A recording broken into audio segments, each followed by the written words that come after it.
السلام علیکم جی، حافظ احمد پوڈ کاسٹ میں خوش آمدید. اور یہ میرے خیال میں واحد وہ شخصیت ہے جن کے ساتھ میں بار بار پوڈ کاسٹ کر رہا ہوں. اس لیے کر رہا ہوں کہ باتیں اچھی ہوتی ہیں ماشاءاللہ، قرآن و حدیث سنت کے مطابق ہوتی ہیں، پھر لوگ بہت پسند کرتے ہیں. لوگ بار بار کہتے ہیں، پہلی کی تو لوگوں نے کہا اب یہ سوال پوچھیں، پھر وہ کی تو لوگوں نے کہا اب یہ سوال پوچھیں. تو میں دوبارہ پھر موجود ہوں انجینئر محمد علی مرزا صاحب کے پاس. علی بھائی تھینک یو ویری مچ. جی جزاک اللہ خیرہ. لا حول ولا قوۃ الا باللہ. اللہم صلی علی محمد وعلی آل محمد. شکریہ جی حافظ صاحب. رمضان شریف کی بابرکت رات میں آپ ہمارے پاس ہیں 1444 ہجری کے اندر. اللہ کا نام لے کے شروع کریں. علی بھائی پہلا سوال یہ ہے کہ جب دین کی خدمت کرنی ہوتی ہے، دین کا کام کرنا ہوتا ہے، تو گنجائشیں نکلتی رہتی ہیں کوئی نہ کوئی. جی ہاں جی. کچھ لوگ گنجائش نکال لیتے ہیں کہ خواتین کو بھی انٹرویو دے دیں. چلے اگر ساتھ بیٹھ کے نہ دیں تو آن لائن دے دیں. پہلے ایسا تھا کہ آن لائن تھا، پھر آہستہ آہستہ وہ ساتھ بھی بیٹھ کے. تو آپ ایسی صورت کو کیوں نہیں نکالتے؟ ہمارے مشترکہ دوست ہیں آپ کے پاس، جب انٹرویو کے لیے آتے ہیں وہ کو ہوسٹ کرتے ہیں کسی فیمیل کے ساتھ، تو آپ فیمیل کو الاؤ نہیں کرتے. ہاں جی، اس کی ریزن یہ ہے کہ اسلام میں جو سیکس ڈسپلن ہے نا، یہ بہت سخت ہے. اس حوالے سے صحابہ کرام علیہم رضوان کی مبارک زندگیوں میں آپ کو کوئی ایسی چیز نہیں ملے گی. رسول اللہ صلی اللہ علیہ وآلہ وسلم کی شخصیت ایک یونیک پرسنالٹی تھی. وہ امت کے باپ بھی تھے. النبی اولیٰ بالمؤمنین من انفسہم وازواجہ امہاتہم. نبی مومنین کی جانوں سے بڑھ کر ان پر حق رکھتے ہیں، اور نبی کی بیویاں امت کی مائیں ہیں. تو ان کا تو ہمارا ایک باپ اور اولاد والا رشتہ ہے روحانی اعتبار سے. پھر نبی صلی اللہ علیہ وآلہ وسلم کے پاس جو نالج تھا، اللہ تعالیٰ کی وحی کی تائید حاصل تھی، وہ انہی کا خاصہ تھا. لیکن نبی صلی اللہ علیہ وآلہ وسلم کی وفات کے بعد امہات المومنین نے آپ صلی اللہ علیہ وآلہ وسلم کی آئلی زندگی کو ٹرانسفر کیا، تو وہ بھی پردے کے اندر. یعنی سیدہ عائشہ ماں ہونے کے باوجود قرآن کے حکم کے تحت ان کا پردہ ہے امتیوں سے. حتیٰ کہ سورۃ الاحزاب میں آیا کہ آپ نے پردے میں جو لین دین کرنا ہے، اس میں اپنی آواز بھی ایسی نہیں ہونی چاہیے کہ کسی کے دل میں کوئی روگ ہے تو وہ غلط طرف غلط انٹینشن کے ساتھ جائے. ظاہر ہے کہ وہ ایک سیکس تو بڑا پوٹنٹ جذبہ ہے، آپ کو پتہ ہے. تو یہ تو ایک آنرری رشتہ ہے نا، تو یہاں تو چانسز ہیں کہ کوئی ڈیویٹ کر جائے. تو اس اعتبار سے سیدہ عائشہ سلام اللہ علیہا سے لوگ مسائل پوچھتے تھے، لیکن پردے میں بیٹھ کے. ٹھیک ہے. اور وہ ماں کی حیثیت سے وہ بات ہی یہاں سے سٹارٹ کرتے تھے، اماں جان یہ بتائیے، اماں جان یہ بتائیے. یعنی آپ سے جو عمر میں بڑے تھے وہ بھی آپ کو اماں جان کہہ کے پکارتے تھے. اس کے بعد یہ کوئی لیگیسی چلی نہیں آگے کہ تابعین نے کوئی درس لیے ہوں صحابیہ عورتوں سے یا تابعہ عورتوں سے، تبع تابعین نے درس لیے ہوں. اس لیے میں تو ڈاکٹر فرحت ہاشمی ایک بہت بڑی آج کے دور کی اسکالر ہیں، اور قرآن کے حوالے سے ان کی بہت بڑی خدمت ہے. تو میں تو اسٹوڈنٹس کو کبھی یہ ریکمینڈ نہیں کرتا، میل اسٹوڈنٹس کو، کہ وہ ان کے درس سنیں، کیونکہ ان کے جو بولنے کا انداز ہے نا، اس طرح کے انداز کے ساتھ آپ مرد کے ساتھ گفتگو نہیں کر سکتے. یعنی جیسے ایک تھوڑا لچھے دار انداز. یہ میں ان کے لیے نہیں استعمال کر رہا، میں ذرا آسان اردو میں سمجھانا چاہ رہا ہوں. عورتوں کے لیے ان سے بیسٹ کوئی ٹیچر نہیں ہے، اور انہوں نے ریولوشن برپا کی ہے. میں اکثر کہتا ہوں کہ مولانا مودودی رحمہ اللہ کی 2 زندہ کرامتیں ہیں ان کے جانے کے بعد. ایک ڈاکٹر اسرار صاحب رحمہ اللہ تعالی جو اپنی ویڈیوز میں ابھی بھی زندہ ہیں، اور دوسری فرحت ہاشمی. تو یہ یعنی 2 لوگوں نے قرآن کے حوالے سے وہ کام کیا جو صدیوں میں کسی نے نہیں کیا. اور نہ صرف قرآن کے حوالے سے کام کیا، بلکہ ایسے اسٹوڈنٹ پروڈیوس کیے کہ جنہوں نے قرآن کی آواز دنیا کے ہر کونے تک پہنچائی، اور ان کے اندر وہ پیشن پیدا ہو گیا کہ ہم نے اب اس دعوت کو لے کے چلنا ہے. تو یہ جو آج کل علماء کا یہ والا سلسلہ شروع ہوا ہے نا جی، کہ جس میں یہ عورتوں کے ساتھ اس طریقے سے انٹریکشن کرتے ہیں، یہ انتہائی خطرناک ہے. اور میں یہ سمجھتا ہوں کہ یہ شیطان کا ایک بہت بڑا وار ہے علماء کو میلائن کرنے کے لیے. یہ آہستہ آہستہ وہ داخل ہوتا ہے نا. اب دیکھیں جامعہ ترمذی میں حدیث ہے، اور سنن نسائی الکبریٰ کے اندر موجود ہے. نبی علیہ السلام نے فرمایا کہ جہاں 2 اجنبی مرد و عورت ہوتے ہیں، تیسرا ان میں شیطان ہوتا ہے. اچھا، اس میں کوئی کہہ سکتا ہے کہ یہ تو ایک بالکل کوئی ایکسٹریم لیول پہ کوئی علیحدہ ہو جائے، جہاں پہ ایک پبلک گیدرنگ ہے اس میں فرق نہیں پڑتا. لیکن بہرحال جب آپ 1 to 1 انٹریکشن کر رہے ہوتے ہیں انٹرویو میں، اور آنکھوں کا بھی انٹریکشن ہوتا ہے، تو یہی وہ چیز ہے جس کو منع کیا گیا نا سورہ النور کے اندر، کہ پہلے مومن مردوں کو حکم دیا گیا ہے کہ انہیں حکم دو اے نبی علیہ السلام اپنی نگاہوں کو نیچا رکھیں، اور مومنہ عورتوں سے کہو کہ اپنی نگاہوں کو نیچا رکھیں. یعنی مرد و عورت جو ہیں یہ آپس میں اس طرح کا کوئی انٹریکشن نہیں کر سکتے نامحرم. انٹرویو والا اب دیکھیں, مجھے بتائیں سورہ نور کے ہوتے ہوئے میں کس طرح یہ لوگوں کو الاؤ کروں کہ وہ قرآن کی تعلیمات کے خلاف چلتے ہوئے یہ والا معاملہ کریں انٹریکشن کا اس اعتبار سے. تو میرا خیال ہے عورتوں میں ایسے یعنی ایسی اینکرز موجود ہیں جو ان کا اچھا انٹرویو کر سکتی ہیں, تو وہ کریں اور اچھے طریقے سے اپنی بات ان تک وہ پہنچائیں. بہت اچھی بات ہے. لیکن مردوں کے ساتھ جب انٹریکشن ہوگا نا جی, وہ پھر بقول خان صاحب کے خطرناک نہیں خطرے ناک ہو جائے گا. اور وہ بات پھر آگے یعنی ایک اس طریقے سے اس میں شیطان داخل ہوتا ہے کہ باقی لوگ پھر جو باتیں کرتے ہیں اور پھر دل کا روگ جو ہے وہ بعض اوقات سامنے آنا شروع ہو جاتا ہے. ظاہر ہے شیطان تو ہر ایک بندے کے ساتھ اٹیچ ہے نا. تو اس اعتبار سے آپ دیکھیں اسلام میں عورت کی آواز کا بھی مرد کے پوائنٹ آف ویو سے پردہ ہے. بخاری مسلم میں حدیث ہے, اگر مرد امام بھول جائے گا تو مرد اسے سبحان اللہ کہہ کے غلطی پر مطلع کریں گے اور عورتیں سبحان اللہ نہیں کہیں گی, تصفیق ہاتھ پہ ہاتھ ماریں گی. اب مجھے بتائیں سبحان اللہ کہنے کی بھی ممانعت ہے, اس میں بھی آواز کا بلند کرنا عورت کے لیے مردوں کی موجودگی کے اندر یہ منع ہے. تو آپ سیکس ڈسپلن کا اندازہ لگا سکتے ہیں. فرائیڈ نے تو کچھ عرصہ پہلے ہمیں بتایا نا کہ سب سے امپورٹنٹ جذبہ سیکس کا ہے, لیکن اسلام نے تو بہت عرصہ پہلے کہہ دیا زین للناس حب الشہوات من النساء. اس میں کوئی عورتوں کی تزلین نہیں ہے, ان کے لیے آنر ہے کہ عورت اللہ تعالیٰ نے ایک اٹریکٹفل چیز بنائی ہے, اسی لیے اسے پردے کا حجاب کا حکم دیا گیا, یہ اس کے لیے آنر ہے. یعنی مرد کے ساتھ اگر اسے کمپیئر کیا جائے تو وہ اسے پازیٹیولی اس اعتبار سے دیکھے. عورت کا مطلب ہی ہے پردے کی چیز. ہم کہتے ہیں ستر عورت, مرد کی چھپانے کی چیز, تو چھپانے والی عورت کا مطلب ہی چھپانے کی چیز ہے. تو یہ عورت کے لیے آنر ہے کہ مرد اس کے لیے کما کے لاتا ہے, اسے گھر میں ایک ملکہ بنا کے رکھتا ہے. تو میرا خیال ہے اللہ تعالیٰ نے اسے اتنا بڑا سٹیٹس دیا ہے تو وہ اس کو اویل کرے. تو یہ سیکس کے پوائنٹ آف ویو سے میں سمجھتا ہوں جو اسلام کا ڈسپلن ہے نا, واقعی سیکس اتنا امپورٹنٹ جذبہ ہے کہ یہ ڈسپلن ایسا ہی ہونا چاہیے تھا. میں اکثر اپنے بھائیوں سے کہتا ہوں مجھے اسلام کی 2 چیزیں بڑی پسند ہیں. ایک عقیدہ توحید, توحید ایسی ہونی چاہیے تھی کہ اللہ کے سوا کوئی نہیں, ہاں نہ وہ اللہ کا کوئی قریبی ہے نہ کوئی دور کا, بس اللہ اللہ ہی ہے, تاکہ آپ گاڈ اورینٹڈ ہو اور اللہ کے سوا ہر ایک کا ڈر آپ کے دل سے نکل جائے. اور دوسری چیز سیکس ڈسپلن, یہ اتنا غیر معمولی جذبہ ہے مرد و عورت کا کہ اس میں شیطان داخل ہو سکتا ہے. بڑے بڑے بنی اسرائیل کے عبادت گزاروں کو شیطان نے ورگلا دیا. اور سب سے بڑھ کر میں جب سورہ یوسف پڑھتا ہوں تو کانپ اٹھتا ہوں کہ اللہ تعالیٰ فرما رہا ہے کہ اس عورت نے یوسف کا قصد کیا اور یوسف بھی کر لیتا اگر اپنے رب کی برہان نہ دیکھتا. اندازہ کریں یوسف اس عورت کا قصد کرتا جو اس کی ماں تھی, منہ بولی ماں تو تھی. مجھے بتائیں جس عورت نے کسی بچے کو پالا ہوتا ہے چھوٹی عمر سے, وہ بچہ اسے ماں کی نظر سے ہی دیکھتا ہے. بالکل. لیکن اللہ تعالیٰ فرما رہا ہے یہ اتنا غیر معمولی جذبہ ہے کہ وہ یوسف بھی قصد کر لیتا اگر اپنے رب کی برہان نہ دیکھتا. اور پھر اللہ تعالیٰ فرمایا وہ ہمارے مخلص بندوں میں سے, یعنی چوزن پیپل تھے. ایک ہے مخلص, اخلاص شو کرنے والا, وہ مخلص تھے. تو وہ تو مخلص تھے, باقی تو مخلص نہیں ہے. اس لیے اس اعتبار سے انسان کو بہت احتیاط کرنی چاہیے. اور میں اس معاملے میں اپنی اس پلیٹ فارم کے اعتبار سے 3 چیزیں میں نے بالکل بین کی ہوئی ہیں. نمبر 1 دولت کا فتنہ, کوئی چندہ بک نہیں. ٹھیک ہے. نمبر 2 شہرت کا فتنہ, کوئی میں کسی ٹور پہ نہیں جاتا, کسی یونیورسٹی میں لیکچر نہیں دیتا کہ میرا اس طرح کا انٹریکشن ہو کہ کوئی اندر اس قسم کا بڑا پن پیدا ہو. بھائی جس نے دیکھنا ویڈیوز میں دیکھے, اتنی اچھی آپ بھی ریکارڈنگ کر رہے ہیں, لوگ گھروں تک بات پہنچ رہی ہے. اور تیسرا جو ہے نا وہ عورت کا فتنہ, یہ فتنہ پنجابی والا نہیں عربی والا, یعنی آزمائش.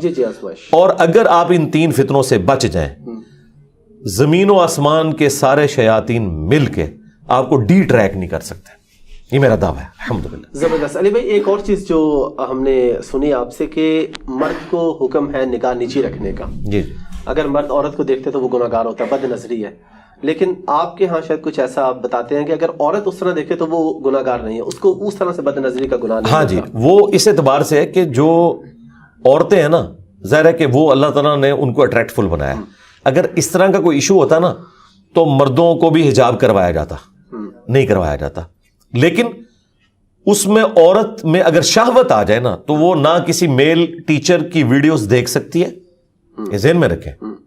پھر اس کے ساتھ وہ ایلیمنٹ شروع ہو جائے گا. ٹھیک ہے. لیکن مرد جو ہے نا, ان اینی کیس چاہے شہوت انیشلی ہو یا نہ ہو, اس نے عورت کو نہیں دیکھنا, اس سے بات نہیں کرنی, الا یہ کہ اب جس طرح کسٹمر ڈیلنگ ہے وہ ایک الگ چیز ہے, اور باقی معاملات وہ یعنی ایکسیپشنز ہیں, وہ اپنی جگہ موجود ہے. کہہ سکتے کہ میری نظر صاف ہے, میری نیت صاف ہے. نہیں, ناٹ ایٹ آل. اور مجھے بتائیے, یہ جو آپ کو پاکیزہ رشتے بنا کے پیش کرتے ہیں, ایک کیپٹن نے مجھے کال کی, وہ کہتا ہے جی علی بھائی مجھے ایک عورت کے ساتھ پاکیزہ محبت ہو گئی ہے. میں نے کہا یار یہ پاکیزہ محبت کون سی ہوتی ہے؟ وہ پاکیزہ محبت اس کو کہہ رہے تھے کہ ہماری اچھی دوستی ہے لیکن ہم ایک دوسرے کو ٹچ نہیں کرتے. کسی اور کے لیے پاکیزہ محبت یہ ہوگی کہ دوستی ہے اور ٹچ کرنے کی حد تک ہے, اس سے آگے نہیں بڑھتے. ہاں, تو یہ بڑھتے تھیندے بندہ تھین جاتا ہے. میں نے کہا بھائی اسلام میں جو پاکیزہ دوستی ہے وہ میاں بیوی کا رشتہ ہے. سنن ابن ماجہ میں حدیث ہے, تم نے کوئی بھی دو محبت کرنے والے میاں بیوی سے بڑھ کر نہیں دیکھے ہوں گے. تو نبی علیہ السلام نے جو رشتہ بتایا وہ تو میاں بیوی کا ہے. اس طرح کا تو کوئی رشتہ نہیں ہے جی پلانٹ ارتھ پہ. سب سے اسٹرانگ, مضبوط, بلکہ جسے وہ ہمارے استاد ڈاکٹر جاوید غامدی صاحب, ڈاکٹر تو میں آنری طور پہ انہیں کہہ رہا ہوں, وہ فرماتے ہیں نا کہ یہ خدائی رشتہ ہے ایک زمین کے اوپر. ظاہر ہے کہ یہ آپ کا جو خاندانی سسٹم ہے وہ سارے کا سارا اسی کے ساتھ جڑا ہوا ہے نا. تو یہ ایک رشتہ اللہ تعالیٰ نے رکھا ہے, تو اس رشتے کو آپ انجوائے کریں. اللہ تعالیٰ قرآن میں فرما رہا ہے تمہاری بیویاں تمہاری کھیتیاں ہیں, وہ تمہارا لباس ہے, تم ان کے لباس ہو. یعنی لباس اور انسان کا کوئی پردہ نہیں ہے. یہ ایسی بہترین انداز میں اس رشتے کو بتایا گیا ہے کہ اس کے بعد تو کسی اور دوستی کی ضرورت ہی نہیں, میں کہتا ہوں. اچھا, ضمن اس سے مجھے ایک بات یاد آ گئی. لاسٹ ٹائم آپ کے ساتھ ڈسکس ہوا تھا ساس اور بہو کے رشتے کا. ہمارے لاہور میں ایک مسجد ہے, اس کے ایک امام صاحب ہیں, انہوں نے بیان کیا جمعے میں اسی حوالے سے کہ جی ساس بہو کا رشتہ جو ہے یہ کوئی ایسا نہیں ہے اور بہو علیحدہ رہ سکتی ہے. وہ اس کے بعد پھر جو لوگوں نے, اس محلے کے کچھ لوگوں نے اس مولوی صاحب کے ساتھ حشر کیا اور پھر اس مولوی صاحب کے اس بات پہ قائل کر لیا کہ یہ باتیں دین کی بتانے والی نہیں ہوتی. تو یہ ہم کیسے فیصلہ کریں گے کہ کون سی بات بتانے والی ہے اور کون سی بتانے والی نہیں ہے؟ چلیں, یہ اگر بات بتانے والی نہیں تھی تو اس کے ایکویلنٹ جو انہوں نے بات بتائی ہے وہ تو ہے ہی کوئی نہیں تھی. تو یہ تو انہوں نے بدعت کی, دین کے اندر خود سے ایک چیز داخل کر دی. یعنی اس کے الٹ پھر انہوں نے بتایا ہوگا نا کہ یہ کریں. جی جی. تو جو چیز نہیں تھی وہ عوام کے ڈر سے آپ نے خود دین میں داخل کر دی, اور جو دین نے آپ کو بتائی تھی وہ آپ نے چھوڑ دی. تو سرکار یہی تو آپ کا امتحان ہے, دینداری اسی کا تو نام ہے, یہی تو آپ کا چیک تھا. تو وہ معذرت کے ساتھ وہ عالم صاحب فیل ہو گئے.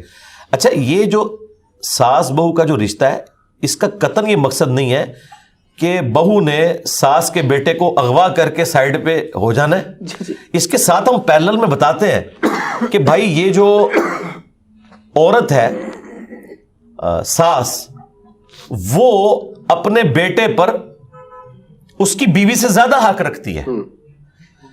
عورت پہ سب سے زیادہ حق اس کے خاوند کا ہے اور مرد پہ سب سے زیادہ حق اس کی ماں کا ہے. بخاری مسلم حدیث ہے, پہلے 3 حق اس کے ہیں, چوتھا باپ کا ہے. اچھا, لیکن عورت پہ اس کے خاوند کا ہے, کیونکہ ابو داؤد میں حدیث ہے اگر میں سجدہ جائز سمجھتا تو بیویوں سے کہتا کہ اپنے خاوندوں کو سجدہ کریں.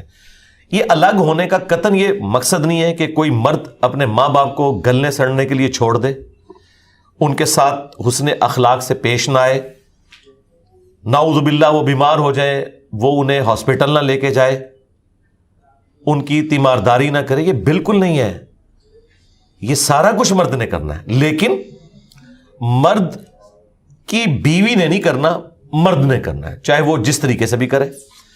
اگر وہ یہ سمجھتا ہے کہ میری بیوی کرے تو ٹھیک ہے, پھر کچھ دو کچھ لو, آپ جا کے اپنی بیوی کی ماں کی خدمت کرنی شروع کر دیں. تو آپ اس طرح کا اگر کوئی ایگریمنٹ کرنا چاہتے ہیں آپس میں تو وہ ضرور کریں, اس پہ کوئی بائنڈنگ نہیں ہے.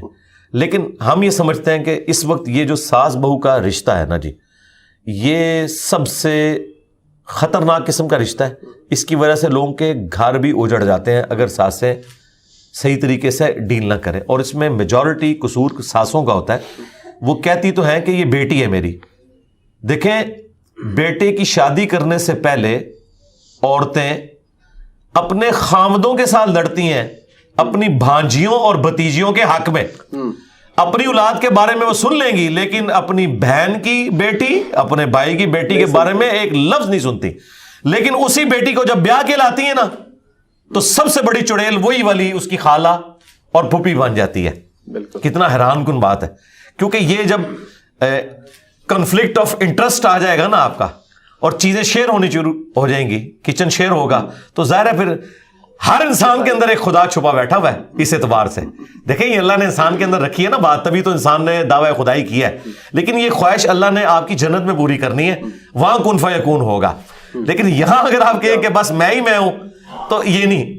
تو اس ایگو کے اوپر آپ نے قابو پانا ہے.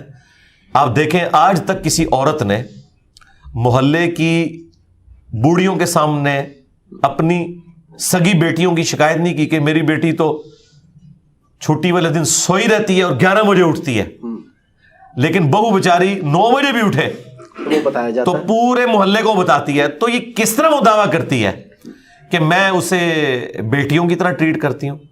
اور پھر ذرا اسی ساس سے پوچھیں کہ تمہاری جو بیٹی ہے اس کا شوہر کیسا ہونا چاہیے, تو وہ تو کہے گی کہ رن مرید ہو. بالکل. تو بس پھر جو اپنے لیے پسند کرتے ہو, بخاری مسلم میں ہے, وہی دوسرے کے لیے بھی پسند کرو.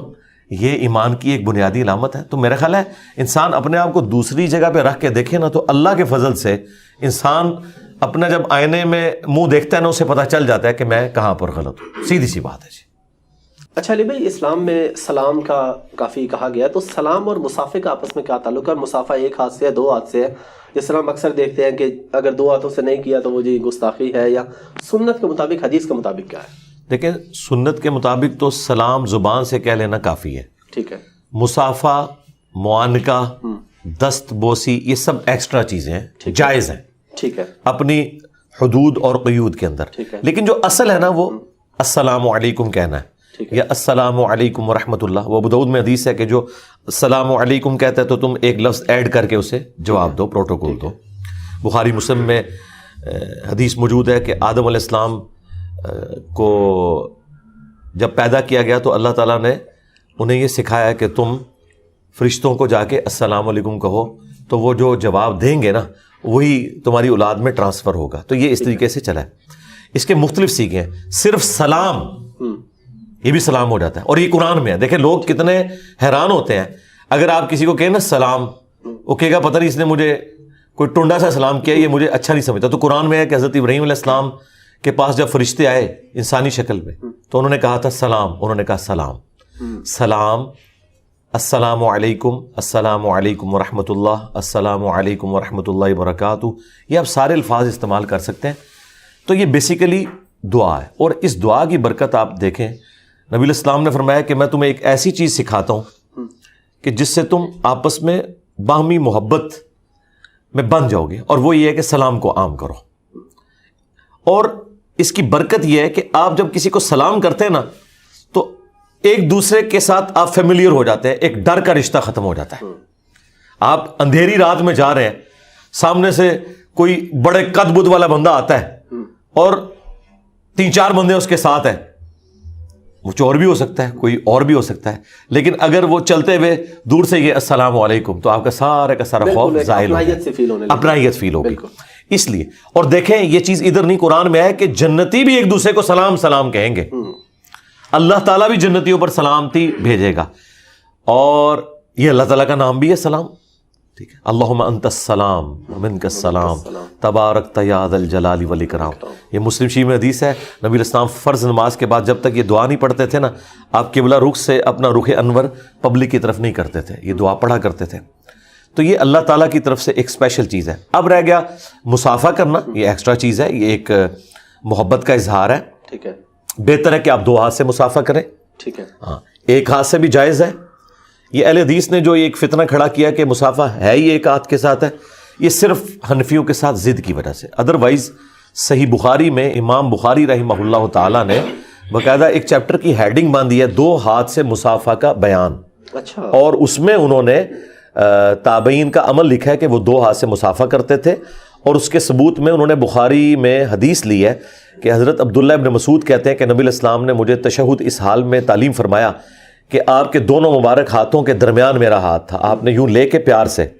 اس سے امام بخاری نے یہ رزلٹ نکالا کہ اپنی اصل میں کسی شخص کے ہاتھ کو اپنے دونوں ہاتھوں میں لینا یہ ثبوت ہے کہ آپ 2 ہاتھ سے مصافحہ کر سکتے ہیں. اس کا جواب اہل حدیث یہ دیتے ہیں کہ جی وہ ابن مسعود کا ایک ہاتھ تھا, ہم کہتے ہیں آپ گمان کر سکتے ہیں کہ اللہ کے نبی نے آپ کا ہاتھ پکڑا ہو اور دوسرا آپ نے سائڈ پہ رکھا ہو, آپ تو کہیں کہ میں تو دل بھی نکال کے نیچے رکھ دوں. تو یہ تو بعید ہے صحابہ کرام کے اخلاق سے. یقیناً دونوں نے ایک دوسرے کو دو ہاتھ سے کیا. اور اس سے بڑھ کر امام بخاری نے یہ فارم نکالا. پھر امام بخاری نے ایک کتاب لکھی ہے الادب المفرد, وہ ہے ہی اداب پہ. اس میں صحیح سند کے ساتھ یہ حدیث ہے. شیخ البانی, شیخ زبیر زئی جو اہل حدیث کے ہاں ایک بڑے محققین ہیں, دونوں نے اس کی صحت کو صحیح کہا کہ سلمہ ابن اکوع کو 2 تابعین ملنے کے لیے گئے, تو انہوں نے اپنے 2 ہاتھ یوں ان کے سامنے نا گفتگو کے دوران ہی نا کوئی بات آئی تو انہوں نے کہا یہ ہیں میرے وہ 2 ہاتھ جن سے میں نے نبی علیہ السلام کے ساتھ مصافحہ اور آپ کے ہاتھ پہ بیعت کی. تو وہ تابعین ایک دم کھڑے ہو گئے, یعنی وہ تو ان کے ہوش ہی اڑ گئے نا, کہ یعنی وہ جس طریقے سے اظہار کرتے انہوں نے ان کے ہاتھ کو پکڑا اور چوما. یہ اصل ہے کہ آپ کسی بزرگ کے ہاتھ کو چوم سکتے ہیں جو اپنی عبادت نہ کرواتا ہو, کوئی بڑا ہو, آپ کا ٹیچر ہو, آپ کی والدہ ہے, آپ کے والد ہیں, لیکن اس میں آپ نے حد رکوع نہیں جھکنا, آپ نے اس کے ہاتھ کو بلند کرنا ہے. آپ دیکھیں غامدی صاحب سے میری 2020 میں ملاقات ہوئی, تو وہ میری ایک ویڈیو کافی ایک تصویر وائرل ہوئی, اس پہ کچھ علماء نے بھی کہا کہ دیکھو جی کس بندے کے ہاتھ یہ چوم رہا ہے, اور ہمیں تو یہ کہتا ہے کہ میں تو میرے بھائی بریلوی دیوبندی اہل حدیث علماء کے بھی ہاتھ چومتا ہوں, ٹھیک ہے, لیکن حد رکوع نہیں جھکنا. اس کو اٹھائیں, اس لیول پہ لے کے آئیں کہ آپ کے ہاتھ گھٹنے تک نہ پہنچے, چومیں. یہ بھی سنت ہے, یعنی صحابہ کرام کی سنت ہے.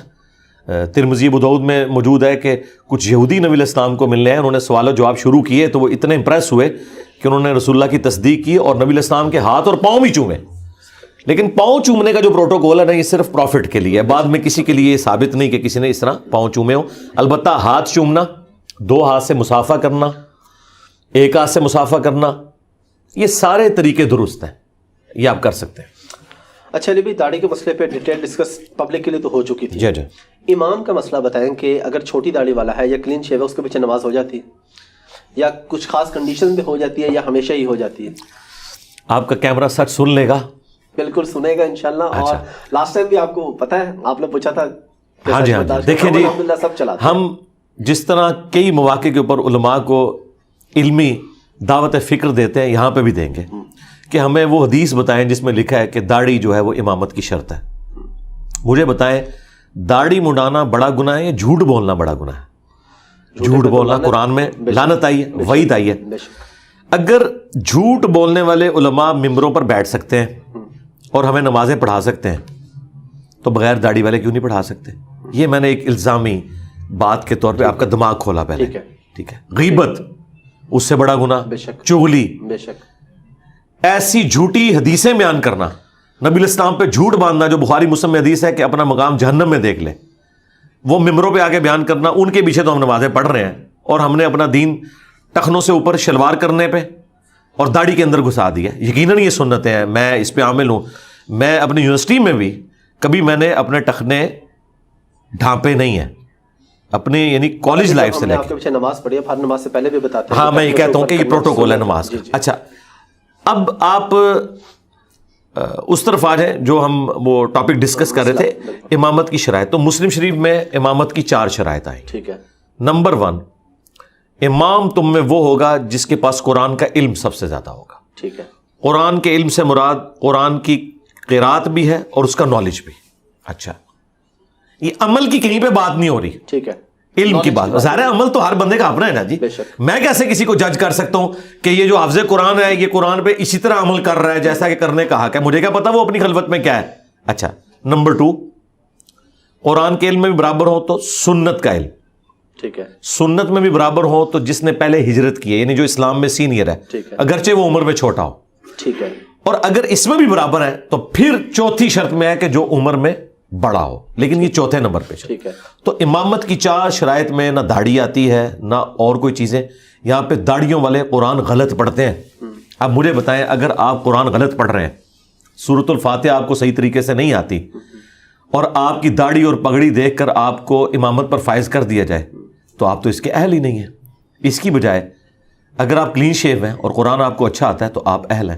اچھا, یہ ساری بیماری سب کانٹیننٹ کی ہے, عربی کبھی نہیں دیکھتے داڑھی ہے یا نہیں ہے. ہاں سعودی عرب میں آپ چلے جائیں, اس لیے کہ میرے بھائی وہاں دین گوالوں نے نہیں نا پہنچایا, وہاں ڈائریکٹ دین آیا ہوا ہے. اور دوسرا انہیں کوئی بتائے گا کہ مسلم شریف میں امامت کی شرائط یہ نہیں, اس میں داڑھی بھی ہے. یہاں تو لوگ دھوکہ دیتے ہیں نا کہ ہمارے بزرگوں نے کہا کہ وہ ملعن ہے, فاسق ہے, بلکہ یہ تو کہتے ہیں جو آپ کی داڑھی ہے نا اس کے پیچھے بھی نہیں ہوتی. ایسا ہی ہے. ہاں ہم اسے کہتے ہیں اللہ کے بندو داڑھی سرے سے نہ ہو, یہ ایک الگ سنت ہے, اس کی امپورٹنس ہے, ہم تو اسے واجب اور فرض کے درجے میں سمجھتے ہیں قرآن کی روح سے, لیکن اس کا امامت سے کوئی تعلق نہیں ہے. امام وہ شخص ہوگا جو قرآن اچھا جانتا ہے, قرآن اچھا پڑھتا ہے, اچھے طریقے سے نماز پڑھتا ہے. میں تو یقین کریں کوئی آر محسوس نہیں کرتا. یہ غامدی صاحب سے جب ملاقات ہوئی تو میں نے کہا سر آپ نماز پڑھائیں, تو انہوں نے بڑا ایک ان کا سینس آف ہیومر بھی بڑا اچھا ہے. تو میں نے کہا میری آپ کے پیچھے ہو جائے گی, ٹھیک ہے نماز ہو جائے گی. تو انہوں نے کہا کہ انجینئر صاحب میری آپ کے آگے نہیں ہوگی. اچھا انہوں نے ریبٹل کیا مجھے. تو میری تو خواہش ہے کہ جب بھی کوئی آتے ہیں ہمارے پاس یہاں پہ گیسٹ وغیرہ اور اس طرح اسپیشل امامت کے لیے میں ان کو آگے کرتا ہوں, اسپیشلی کرتا ہوں, کبھی آر نہیں محسوس کی. آپ کی اس بات سے مجھے یاد آ گیا کہ کچھ علماء کے ہاں یہ ہے کہ جس کی فار ایگزامپل میری جتنی داڑھی ہے تو میرے والی اور میرے سے کم والے کی میرے پیچھے ہو جائے گی, بڑی والے کی نہیں ہوگی. سرکار ہم یہ کہہ رہے ہیں یہ جو آپ نے کہانیاں بنائی ہوئی ہیں, کورالٹیز بناتے ہیں, یہ کون بیٹھ کے آپ کو پڑھاتا ہے؟ کہیں لکھی تو ہونی چاہیے نا, یہ لکھی ہوں گی ان کے بزرگوں کی کتابوں میں. اور بھائی ہم تو آپ کے بزرگوں سے تو اختلاف رکھتے ہیں کہ انہوں نے دین میں خود سے چیزیں داخل کی ہیں. دیکھیں دین وہ شخص بتائے گا جو ہمارا امام ہے, محمد رسول اللہ صلی اللہ علیہ وآلہ وسلم, اور وہ قیامت تک کے لیے ہمارے امام ہیں. بے شک ٹھیک ہے جدید سائنٹیفک فیکٹس میں وقت کے ساتھ ساتھ چیزیں ایکسپلور ہوتی ہیں, لیکن دین کے جو مسائل ہیں وہ تو فریز ہیں نبی الاسلام کی مبارک زندگی میں. دین مکمل ہو گیا. اماموں نے بھی جو کنٹریبیوشن کی وہ جدید مسائل میں جو آج ابسلیٹ ہے. آج کے میجورٹی ہمارے جو چیزیں ہیں وہ امام حنیفہ, امام شافعی, احمد بن حنبل, امام مالک کو پتہ ہی نہیں تھی. مثلا ویڈیو کیمرے کا مسئلہ, جی جی, انتقال خون کا مسئلہ, اعضاء کی پیوند کاری کا مسئلہ یعنی بلڈ ڈونیشن اور آرگن ڈونیشن, قطبین پہ نماز کا مسئلہ. ایک بندے نے اگلے دن ہم سے سوال کیا کہ جی چاند پہ جائیں تو کس طرح منہ کر کے نماز پڑھیں, قبلہ کہاں ہوگا؟ میں نے کہا بڑا آسان ہے, اتنی دور زمین ہے اتنی سی, تو زمین کی طرف منہ کرو آپ کا قبلے کی طرف منہ ہو جائے گا. اتنے لانگ ڈسٹینس میں مسئلہ حل. قطبین پہ نماز کیسی ہوگی؟ مسلم میں حدیث ہے جب دجال آئے گا تو پہلا دن 1 سال کا ہوگا, دوسرا 1 مہینے کا, تیسرا 1 ہفتے کا, اور اس کے بعد نارمل. تو صحابہ نے کہا کہ ہم اپنی نمازوں کا کیا کریں گے؟ آپ نے فرمایا اندازہ مقرر کر لینا. اس وقت تو صحابہ کو نہیں پتا ہوگا, لیکن آج جائیں آپ نارتھ پہ, ساؤتھ پول کے اوپر باقاعدہ کلاکس کے ساتھ 24 گھنٹے بنے ہوئے ہیں. جی جی بالکل. ہاں سورج نکلا ہوا ہے, آپ عشاء کی نماز پڑھ رہے ہیں. ہاں سورج نکلا ہوا ہے, آپ فجر کی نماز پڑھ رہے ہیں. سورج غروب ہے اور آپ ظہر کی نماز پڑھ رہے ہیں. تو یہ دیکھیں نا اللہ تعالیٰ نے حالات و واقعات فیوریبل کر دی ہیں الحمدللہ. اچھا ایک میں آپ سے واقعہ شیئر کرتا ہوں, اس میں آپ سے سوال پوچھنا چاہ رہا ہوں. اچانک میرے ذہن میں آ گیا کہ شرعی طور پہ اس مسئلے کا کیا ہے. میں یہ واقعہ ہے, میں بلکہ مسجد کا نام بھی لے لیتا ہوں. ایک نیلی مسجد ہے مانچسٹر کے اندر, وہاں کا یہ واقعہ ہے 2013 یا 14 کا. میں نماز پڑھنے گیا وہاں پہ, تو جو وہاں کی کوئی کمیٹی تھی ان کے ممبر کا بیٹا تراویح پڑھا رہا تھا اور 28واں سپارہ پڑھ رہا تھا. بہت زیادہ غلطیاں کر رہا تھا. میرا الحمدللہ قرآن بہت پختہ ہے, میں نے اس کو غلطیاں بتا دی. جب سلام پھیرا تو امام صاحب نے مجھے پکڑ لیا. انہوں نے کہا غلطی صرف جو پیچھے سامنے ہے وہ بتائے گا, تم کون ہوتے ہو بتانے والے؟ استغفر اللہ. اب اس کے بعد, اور یہ میں آج ریکارڈ پہ یہ بات بتا رہا ہوں 2013-14 میں, جو کیونکہ وہ کمیٹی ممبر کا بیٹا تھا اور ان کے نزدیک یہ مسئلہ ہے کہ سامنے کے علاوہ دوسرا بندہ غلطی نہیں بتا سکتا. مزید میں نے 4 تراویح وہاں پہ پڑھی, اگر میں حانس نہیں ہوں گا قسم کھاؤں تو کوئی 50 غلطیاں تو اس نے کی ہوں گی. اس میں زبر زیر اس کی اپنی تھی. تو جب وہ غلطیاں کر رہا تھا سامنے اس وقت کدھر تھا؟ سامنے پیچھے کھڑا تھا. تو وہ کیوں غلطی نہیں نکال رہا تھا؟ وہ صرف اس کو وہ غلطی بتاتا تھا جہاں پہ وہ بھول جاتا تھا اور رک جاتا تھا. جہاں پہ وہ چلتا جا رہا ہے ادھر زبر زیر جو مرضی پھڑکائی جا رہا ہے وہ چلنے دیتا. نہیں اس طرح تو نہیں کر سکتے. اچھا ہم انہی کی بات ان پہ الٹتے ہیں جو وہ کہہ رہے تھے نا سامنے کی ذمہ داری ہے. جی جی. تو ان سے اگلا سوال آپ نے یہ نہیں کیا کہ سامنے اگر غلطی سکپ کرے تو اس کا وبال کس پہ ہوگا؟ آپ اس گناہ کا وبال اٹھائیں گے اپنے اوپر؟ یہ آپ نے ان سے پوچھا؟ نہیں, ہم اس وقت بچے تھے. اب اگلی بات سنیں, ابو داؤد میں حدیث ہے. جی میں آپ کو بتاؤں, سن ابی داؤد میں حدیث ہے, نبی الاسلام نے ایک دفعہ نماز پڑھائی اور آپ نے ایک آیت بیچ میں سکپ کر دی قرات کے دوران. نماز پڑھ کے جب فارغ ہوئے تو ایک صحابی نے نبی الاسلام کے پاس جا کے کہا یا رسول اللہ آپ نے یہ آیت چھوڑ دی تھی بیچ میں. تو آپ نے ان کی سرزنش فرمائی. آپ نے فرمایا تم نے مجھے نماز میں ٹوکنا تھا. آپ نے تو نہیں فرمایا کہ میرا سامنے جو ہے وہ ابو بکر ہے یا عمر ہے یا عثمان ہے یا علی ہے, وہ عام صحابی تھے. تو انہیں بتائیں کہ تم کس نبی کے ماننے والے ہو, نبی الاسلام نے تو سب کو اجازت دی ہے. پھر بخاری مسلم میں حدیث ہے, نبی الاسلام نے ایک دفعہ زور کی 2 رکعتیں پڑھائی, سلام پھیرا اور مسجد سے بھی باہر نکل گئے. اب سارے صحابہ جو ہے نا وہ رسپیکٹ والے اس میں تھے. ایک صحابی جنہیں ذل یدین کہا جاتا تھا, 2 ہاتھوں والا, وہ 2 ہاتھوں والا اس لیے کہا جاتا تھا کہ ان کے ہاتھ بڑے بڑے تھے.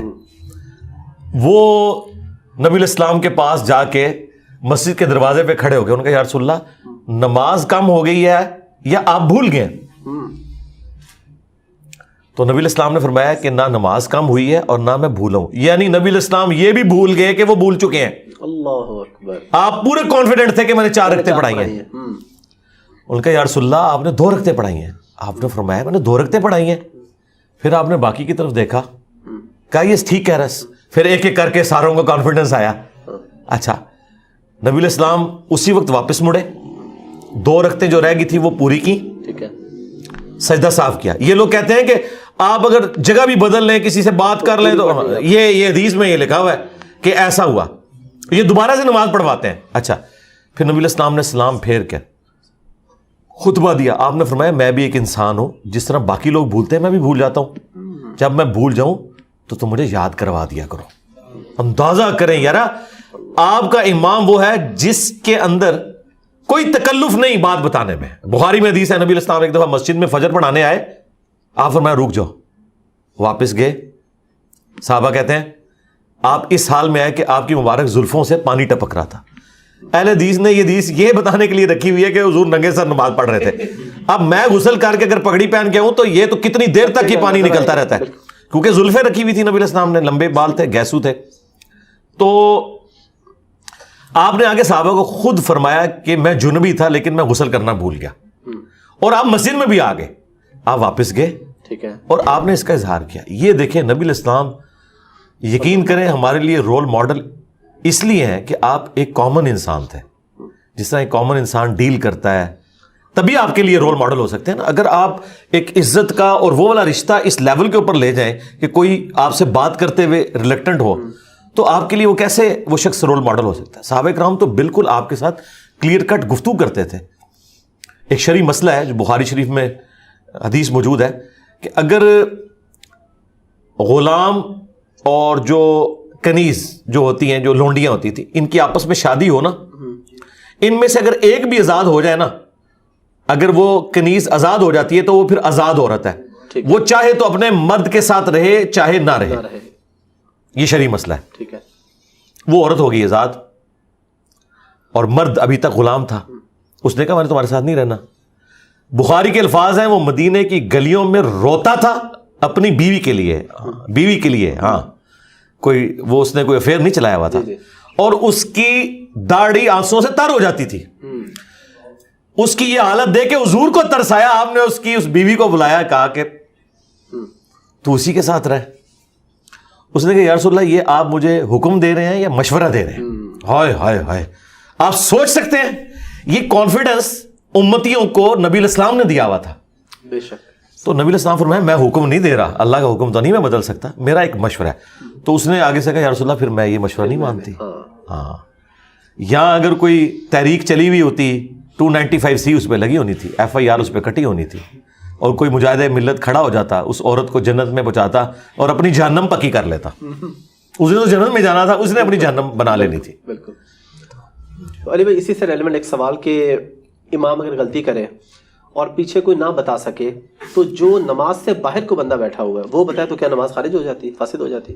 نہیں, باہر والے کو ویسے تو انٹریکشن اس کے ساتھ نہیں کرنی چاہیے, ٹھیک ہے, لیکن اگر باہر والا بتاتا ہے تو یہ فقہ حنفی والوں نے ایک مسئلہ بنایا ہوا ہے کہ نماز جو ہے وہ فارغ ہو جائے گی. کیوں فارغ ہو جائے گی؟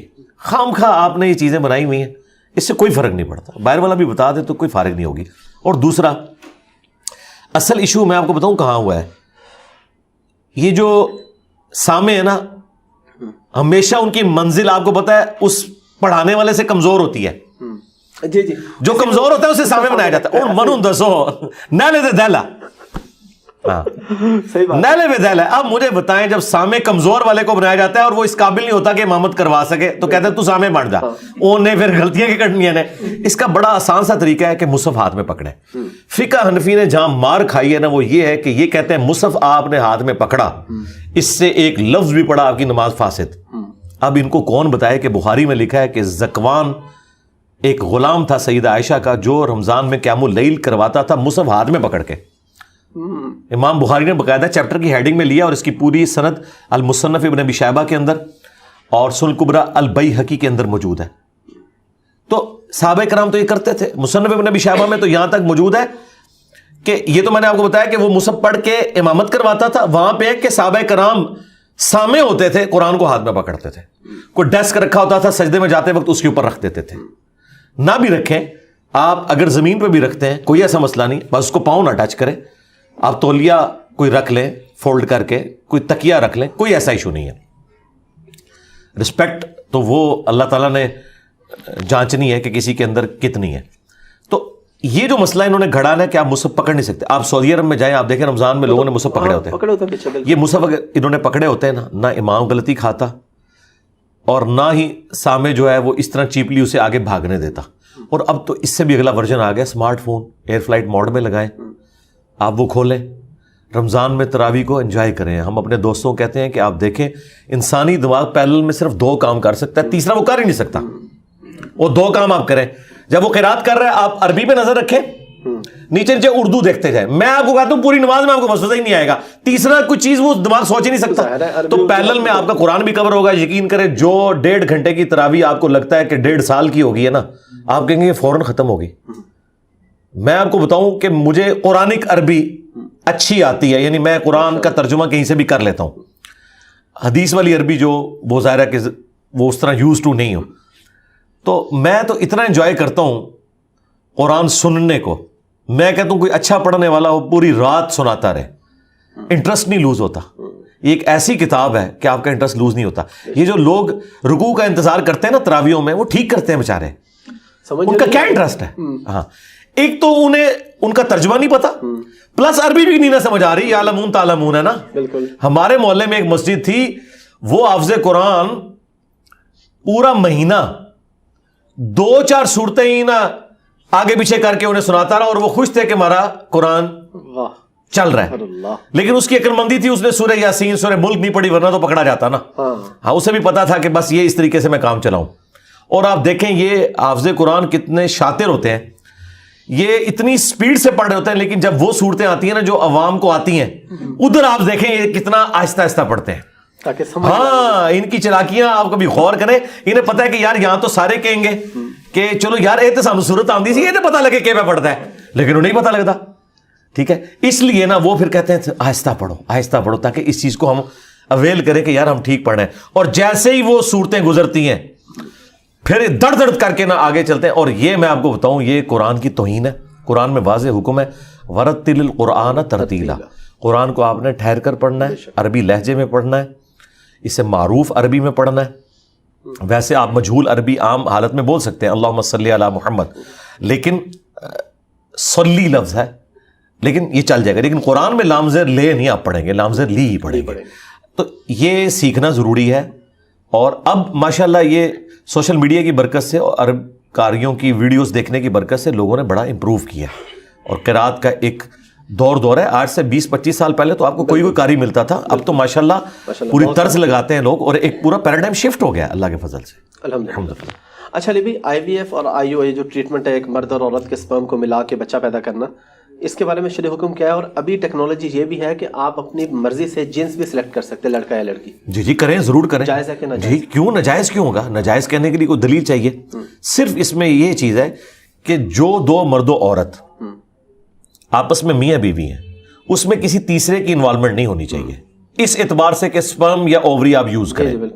تیسرے کی انوالومنٹ یہ ہو سکتی ہے کہ یہاں سے سپرم لیا, یہاں سے اووری, اور اس کو ملا کے کسی کنٹرول انوائرمنٹ میں رکھا, اور جب وہ میچور ہو جائے ایمبریو اور دوبارہ سے وہاں رکھ دیا, بالکل ٹھیک ہے, لیکن رکھنا ادھر ہی ہے. ٹھیک ہے, کسی تیسری عورت کا والا معاملہ نہ ہو, تو پھر کوئی حرج نہیں ہے. یہ اللہ تعالیٰ نے آپ کو ٹیکنالوجی دی ہے, آپ اسے یوٹیلائز کریں.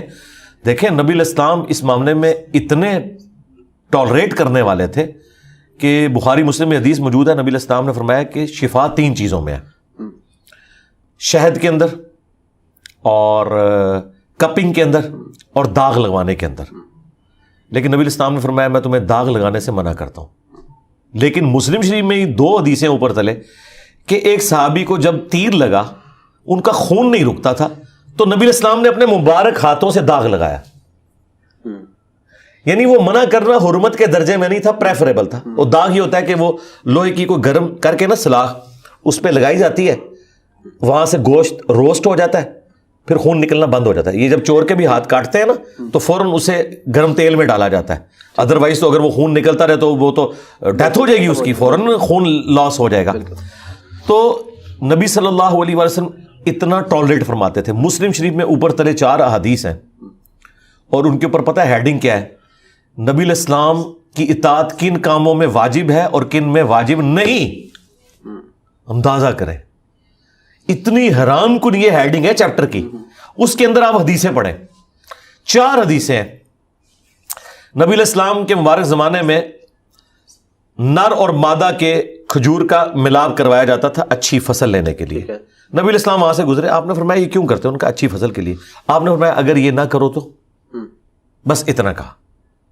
انہوں نے اسے نبی علیہ السلام کا حکم مان لیا, ان کی فصل کم ہو گئی. وہ شکایت لے کے حضور کے پاس آ گئے, کہا یا رسول اللہ ہماری تو فصل کم ہو گئی ہے.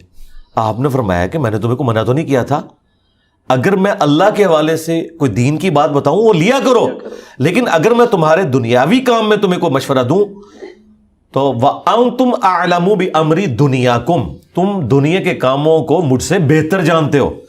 ایڈا جگڑا چاہیے گل کرنے واسطے سرکار. بے شک اتنے مولوی نو مسئلہ نہ پتا ہوئے تو جھوٹا مسئلہ بنا کے دس دینا ہے. اور ہمارے پروفٹ وہ ہیں جو یہ کہہ رہے ہیں کہ دنیا کے کاموں کو تم مجھ سے بہتر سمجھتے ہو. اس لیے اس کے اوپر باب باندھا گیا کہ کن کاموں میں نبی علیہ السلام کی آپ نے اطاعت واجب ہے, کس میں نہیں ہے. یعنی آپ دنیاوی امور میں کوئی بات کریں, ظاہر نبی علیہ السلام کا تو ایکسپیرینس نہیں ہے, آپ کا ایکسپیرینس تو بھیڑ بکریاں چرانے میں, ٹھیک ہے, لیکن جو آپ نے اپنے ایکسپیرینس میں چیز نہیں لائی ہوئی اور دوسرے کو ایکسپیرینس ہے, تو نبی علیہ السلام کوئی اور محسوس نہیں کرتے تھے اس بارے میں کہ اپنے نالج کو آپ انہانس کریں اس سے, اور پھر ان معاملات کو ڈسکس کر کے. آپ دیکھیں حضرت سلمان نے فارسی سے مشورہ کیا ہے, انہوں نے خندق کھودنے کا مشورہ دیا. جی جی بے شک. تو نبی علیہ السلام کوئی نیچے ہو گیا اس کی وجہ سے؟ آپ مشورہ کرتے تھے صحابہ کرام سے کہ بتاؤ ہمیں کیا اب کرنا ہے, اس معاملے میں کیا کرنا چاہیے. تو لیڈر وہ ہوتا ہے جو اپنی لیڈرشپ کو سائڈ پہ رکھتے ہوئے ان معاملات میں اپنے ساتھیوں کو ساتھ لے کے چلے. اور قرآن میں ہے نبی علیہ السلام کو اللہ تعالیٰ نے حکم دیا, غزوہ احد کے موقع پر صحابہ کے غلط مشورے کی وجہ سے یہ فتح شکست میں بدلی تھی. نبی علیہ السلام کی مرضی نہیں تھی کہ مدینے سے نکل کے دفاع کیا جائے, لیکن وہ پرجوش تھے, حضور نے کہا ٹھیک ہے اکثریت کی رائے ہے یہ.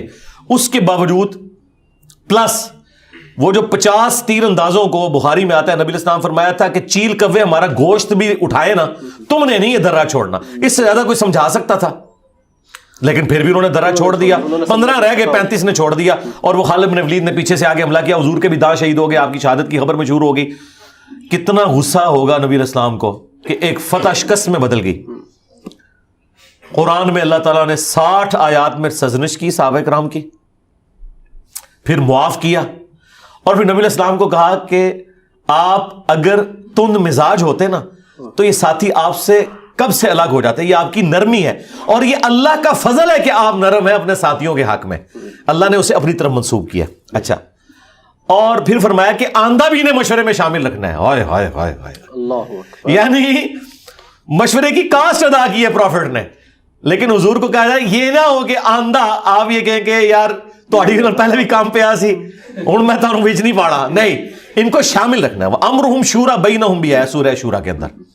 تو ایک بڑی نارمل لائف, نبی علیہ السلام کی کامیابی ہے ہی ہے کہ آپ نے بڑی نارمل لائف گزاری ہے, اور آپ کے ساتھی بھی آپ کے بعد وہ نارمل لائف جب تک گزارتے رہے ہیں تو اسلام اور مسلمانوں کا گراف اوپر گیا. جب انہوں نے پروفٹ کا راستہ چھوڑا ہے تو اسلام کا گراف نیچے آیا. مسلمانوں کا گراف بے شک اوپر جاتا رہے, اسے کوئی فرق نہیں پڑتا. اسلام کا گراف پھر نیچے آ گیا خلفائے راشدین کے بعد. تو اس میں یہ تو آپ نے ڈیٹیل سے بتا دیا, تو جنس چوز کرنا بھی بالکل ٹھیک ہے. جی جی ٹھیک ہے, کر سکتے ہیں, آپ کا رائٹ ہے, کیوں نہ کریں. ٹھیک ہے. دعا نہیں کرتے ہم کرتے ہیں. اگر حضرت زکریا کے پاس کوئی آپشن ہوتا نا تو اسے اویل کرتے. انہوں نے بیٹا مانگا ہے, اولاد یعقوب کا وارث, ٹیمپل آف سلیمان میں اسے وہاں پر ایک آج کے اعتبار سے سمجھ لیں کہ گدی نشین اس خانقاہ کا, جہاں توحید کی وہ بات کرے. حضرت عیسیٰ ابن مریم کی تصدیق کرنے والے تھے وہ, تو بیٹا مانگ کے لیے نا, یہ آپ کا رائٹ ہے, آپ کریں. اللہ تعالیٰ نے آپ کو ریسورسز دیے ہیں تو ضرور کریں, ضرور کریں. علی بھائی, اسلام کے اندر اس وقت میں صحابہ کرام کے دور میں, نبی کریم صلی اللہ علیہ وسلم کے دور میں کسی کے گھر جانے یا ملنے کے کوئی آداب ہمیں بتائے گئے ہیں کہ اجازت لے کے یا کوئی دستک کا, اور اسی کو اگر ہم آج کے دور میں ریلیٹ کریں تو کوئی کال کرنے کے بھی آداب ہے, کال یا میسج کرنے کے؟ میرے بھائی, اگر آپ کو اسلام کے ایتھکس بتائے جائیں نا تو سب سے پہلے مولوی آپ کے خلاف ہو جائیں گے کہ یہ کون سا اسلام ہے, تو انتہائی بد اخلاقی پہ مبنی ہے. بخاری مسلم میں حدیث ہے کہ جب کسی کے گھر جاؤ 3 دفعہ اجازت مانگو, جواب ملے تو ٹھیک, ورنہ واپس چلے جاؤ. یعنی جواب کے بھی آپ پابند نہیں ہے اندر بیٹھا ہوا شخص. ٹھیک ہے, ہاں, کوئی پابند نہیں کہ وہ بتایا کہ میں نہیں ملنا چاہتا یا میں ہوں یا نہیں. آپ نے 3 دفعہ نوک کیا, دیٹس آل. یہاں کہتے ہیں جی جب تک وہ جواب نہیں دیتا میں نوک کرتا رہوں گا, یہ حرام ہے, یہ اس کا رائٹ ہے, سیدھی سی بات ہے. اور یہ موبائل ایک کال دیں جی میرے بھائی, بس.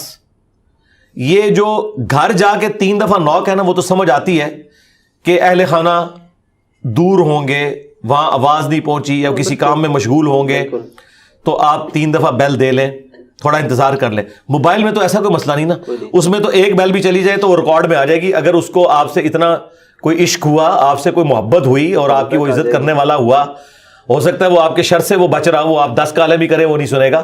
تو یقین کریں جن کے ساتھ آپ کا چاہت کا رشتہ ہوتا ہے, وہ ایک مس کال بھی آ جائے نا, چھوٹی سی بھی معصوم سی, آپ خود کال کرتے ہیں. میرا خیال ہے بلکہ مس کال کی بھی ضرورت نہیں, ایک ٹیکسٹ میسج پھینکے, کوئی مسئلہ نہیں. یہ بار بار کالیں کرنا, یہ تکلیف دینا. اور ایک اور بدتمیزی جو میں اپنے بھائیوں کو ہائی لائٹ کرتا ہوں, یہ اتنی بڑی بدتمیزی ہے کہ ایک بندہ آپ کو ملنے آیا, آپ موبائل میں لگے ہوئے, وہ آپ سے باتیں کر رہا ہے, اور پھر وہ جب پوچھتا ہے نا کہ ہاں جی وہ اس کو کوشچن کرتا ہے, تو وہ بندہ کہتا ہے ہیں کیا کہہ رہے ہیں, کہہ رہے سر.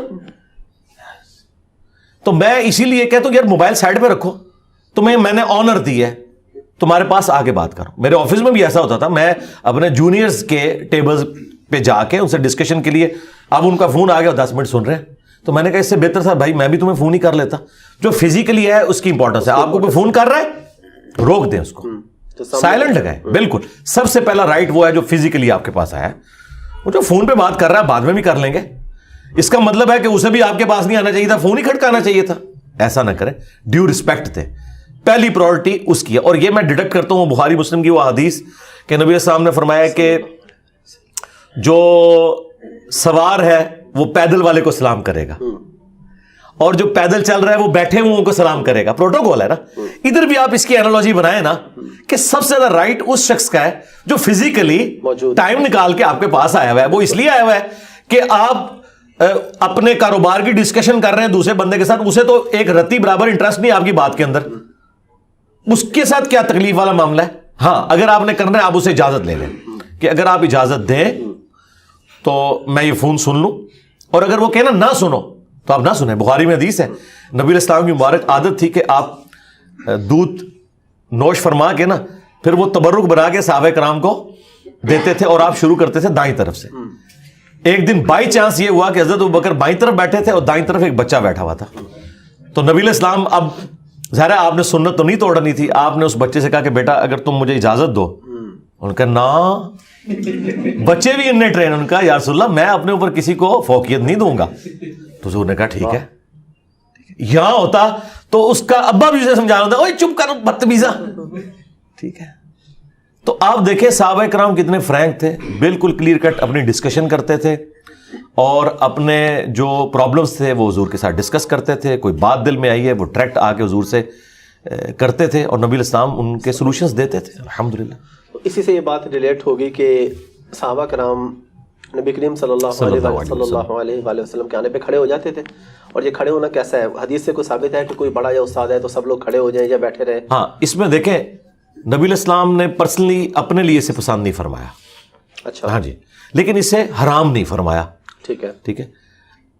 ترمذی کی حدیث ہے, انس بن مالک کہتے ہیں ہم میں ایک ایسا شخص آتا تھا جو ہمیں سب سے بڑھ کر محبوب تھا, لیکن ہم ان کے استقبال میں کھڑے نہیں ہوتے تھے کیونکہ وہ اسے ناپسند فرماتے تھے.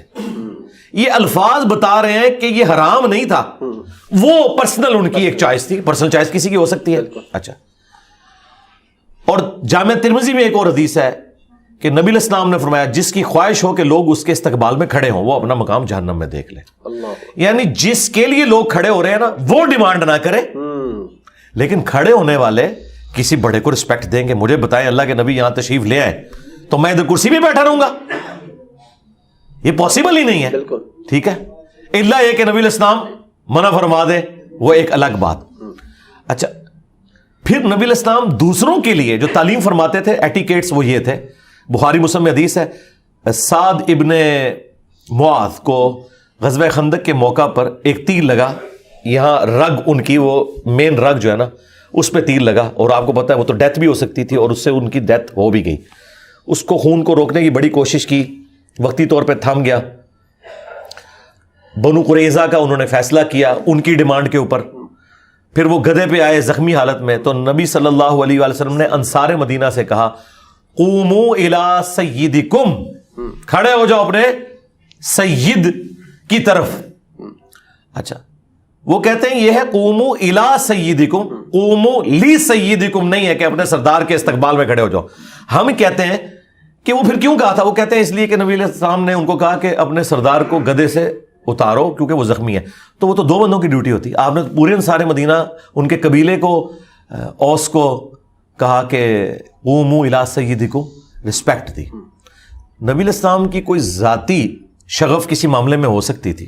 نبی علیہ السلام کئی چیزوں کو اپنی ذات کے اعتبار سے ناپسند فرماتے تھے, اس کا ہمیں پروٹوکول رکھنا ہے. لیکن جو باقی معاملات ہیں نبی علیہ السلام نے وہ اس کو حکم کے طور پر امت میں جاری نہیں کیا, تو اس پہ کوئی قدغن نہیں. مثلا نبی علیہ السلام کا یہ ذاتی شغف تھا کہ آپ دائیں جوتی پہلے پہنتے تھے. کسی حدیث میں نہیں ملے گا نبی علیہ السلام نے اسے تعلیم فرمایا ہو. اگر کوئی الٹی جوتی پہلے پہن لے کوئی گناہ گار نہیں. لیکن کھانے پینے کے بارے میں مسلم شریف میں حدیث ہے کہ کھانا دائیں ہاتھ سے کھانا ہے, بائیں سے شیطان کھاتا ہے. اب یہ حکم آ گیا, اور یہ اس درجے کا حکم ہے کہ ایک صحابی حضور کے سامنے کھانا کھا رہے تھے بائیں ہاتھ سے. نبی علیہ السلام نے فرمایا کہ دائیں ہاتھ سے کھاؤ. انہوں نے اپنی شرمندگی مٹانے کے لیے کہا کہ میرا دائیں ہاتھ کام نہیں کرتا. تو حضور کی مبارک زبان سے نکل گیا کہ اچھا پھر اب نہ ہی کام کرے. اس دن کے بعد اس کا ہاتھ نہیں اٹھا منہ کی طرف. یہ اتنی بڑی وعید ہے. کھانے پینے میں سختی ہے. باقی نبی علیہ السلام کا یہ شغف ہے کہ کرتے کی پہلے دائیں آستین پھر بائیں. ٹھیک ہے, لوگ اس میں کنفیوز ہوتے ہیں کہ جی وہ جانور قربان کرنا ہے, اور لوگ لیفٹی ہوتے ہیں, وہ کہتے ہیں جی اب ہم دائیں سے کریں. تو بھائی آپ نے مسلم شریف کی حدیث ہے کہ چھری کو تیز کرو جانور کو آرام پہنچاؤ. ایک لیفٹی بندے کا کیا کام ہے کہ دائیں ہاتھ میں چھری پکڑ کے تو تکلیف میں ڈالے, اس کو ہو سکتا ہے وہ کھڑے ہی ہو جائے جانور, ہاں الٹا گلے پڑ جائے. تو وہ لیفٹی جو ہے وہ اس کا وہ رائٹ ہینڈ ہی ہے, یعنی وہ پاورفل. جس طرح ہے نا حدیث میں کہ اللہ کے دونوں ہاتھ ہی دائیں ہیں. ٹھیک ہے نا, وہاں دائیں سے مراد ہے پاورفل. اچھا, تو جو آپ نے پاورفل کام کرنا ہے وہ ایک لیفٹی پھر لیفٹ ہینڈ سے ہی کرے گا. اس کا کوئی کام نہیں بنتا کہ وہ جناب دائیں ہاتھ سے کرنے کی سنت کے اوپر عمل کر کے تو اپنے آپ کو مصیبت میں ڈالیں. مجھے بتائیں, آپ سودا صرف لینے گئے ہیں, ایک وزنی چیز ہے, اور آپ کہیں جی میں دائیں ہاتھ سے اٹھاؤں گا, بجائے کہ اپنا پاؤں توڑ بیٹھے یا کسی کے پاؤں پہ گرا دیں, اور آپ وہ سنت پہ عمل کرتے ہوئے کسی کے فرض پڑھنے مشکل کر دیں, کسی کا پاؤں توڑ دیں, تو یہ کون سی آپ دین کے اوپر عمل کر رہے ہیں. تو آپ یہ یاد رکھیے گا وہ سنتیں جو نبی علیہ السلام نے مشروع فرمائی ہیں دین کے طور پر, وہ تو آپ کریں گے. اب کدو شریف کھانا یہ کوئی دین کا حصہ نہیں ہے, نبی علیہ السلام کی ذاتی پسند ہے. صحابہ کرام محبت کرتے تھے, کدو کھاتے تھے. لیکن اگر کسی کو ناپسند ہے تو اس کو آپ گستاخ رسول نہیں کہیں گے. جسے ہم کہتے ہیں قاضی ابو یوسف نے تلوار نکال لی تھی. یار کتنے جاہل لوگ ہو یار, کیوں اپنے بزرگوں کو بے عزت کرواتے ہو یہ بات کر کے. خود نبی علیہ السلام نے کتنی حلال چیزیں ناپسند فرمائی ہیں اپنی ذاتی شغف کی وجہ سے. بخاری مسلم میں آتا ہے خالد ابن ولید بیٹھے ہوئے تھے, نبی علیہ السلام بیٹھے ہوئے تھے, تو گوہ کا گوشت لایا گیا, دسترخوان پہ رکھا گیا, اور خالد ابن ولید کہہ رہے ہیں میں کھاتا جا رہا ہوں, نبی علیہ السلام میری طرف یوں کر کے دیکھ رہے ہیں. میں نے کہا یا رسول اللہ آپ فرمائیں میرے علاقے کی غذا نہیں, میرا دل نہیں اس کی طرف مائل ہوتا. بس تو کیا نبی علیہ السلام نے اللہ کی نعمت ٹھکرا دی؟ یہ وہ حدیثیں ہیں جو ان مولویوں نے چھپائی ہوئی ہیں.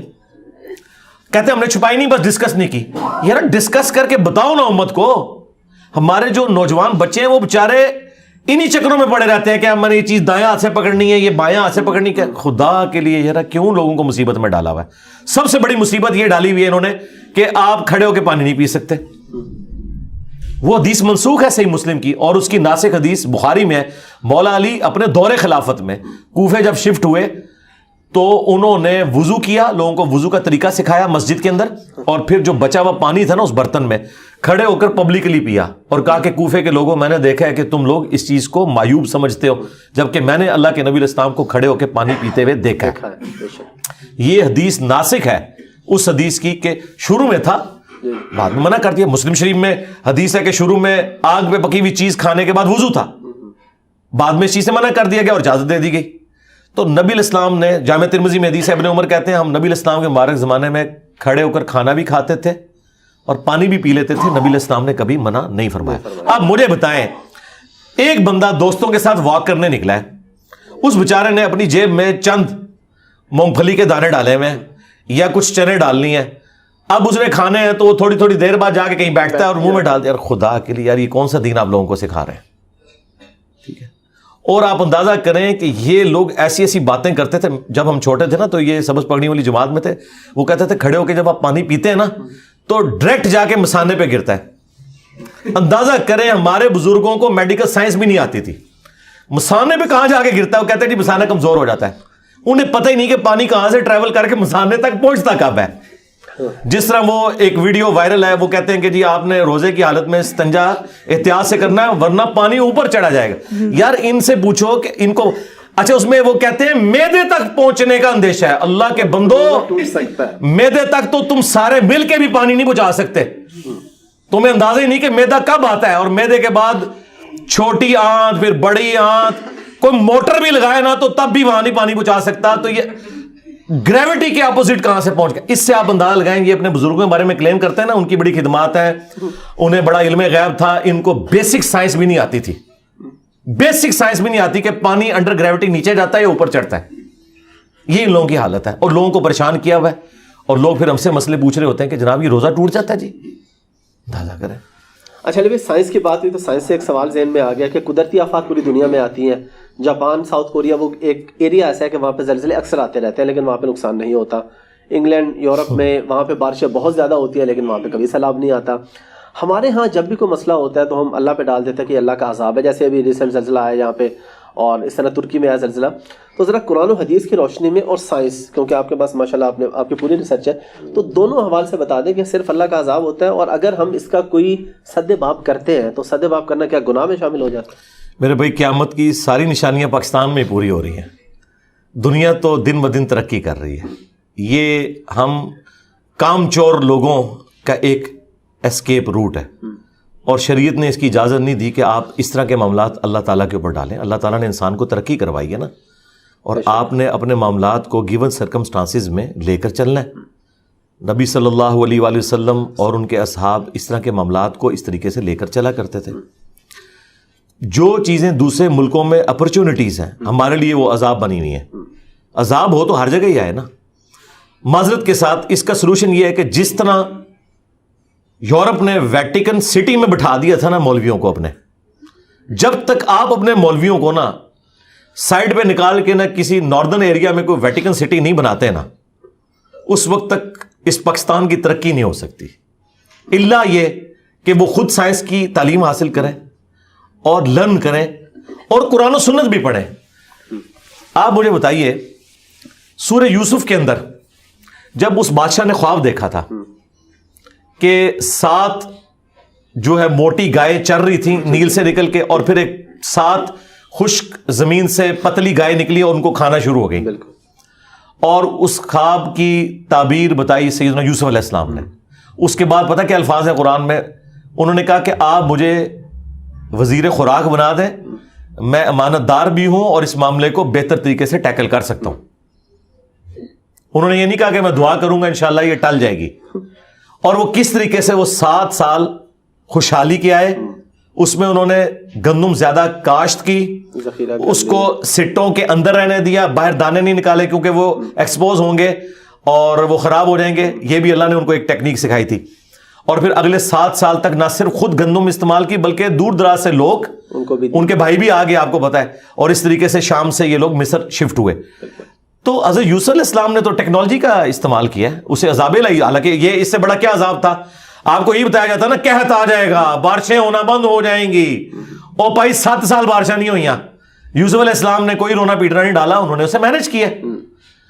یقین کریں ہم اس ملک میں, آپ کے پلیٹ فارم سے میں پاکستانی نیشن تک یہ پیغام پہنچاؤں گا, اللہ کے بندو آپ اس ملک میں ہیں جہاں 330 دن سورج نکلتا ہے, سولر انرجی آپ کے پاس اویلیبل ہے. آپ کے پڑوسی ملک نے, انڈیا نے, ایک سولر بہت بڑے ایک ایریے کے اندر ایسا ایک پورا پلانٹ لگایا سولر کا پورا سسٹم کہ پورے پاکستان کی جو ڈیمانڈ ہے اس سے زیادہ وہ ایک جگہ سے لے رہے ہیں سولر. اچھا جی 22,000 میگا واٹ ایک جگہ سے لے رہے ہیں صرف سولر سے. ابھی ونڈ انرجی الگ سے. اور چائنا میں آپ چلے جائیں, وہ تو کہہ رہے ہیں 2060 تک ہم گرین انرجی کریں گے. سعودی عرب جن کو آپ کہتے ہیں عربی بڑتما آ گئے, سرکار وہ گندم ایکسپورٹ کر رہے ہیں, پھل ایکسپورٹ کر رہے ہیں, مچھلی ایکسپورٹ کر رہے ہیں. ریتلی زمینوں میں کیا انہوں نے جنگل میں منگل کر دیا, اور ہم ابھی تک اس چکر میں ہیں کہ فوج کا سیاست میں کردار ہونا چاہیے یا نہیں ہونا چاہیے, جوڈیشری کو لچ تلنا چاہیے یا نہیں تلنا چاہیے. ہمارے یہ مسئلے ہیں میرے بھائی, ہم ان مسئلوں سے جب تک باہر نہیں نکلتے ہم کچھ نہیں کر سکتے.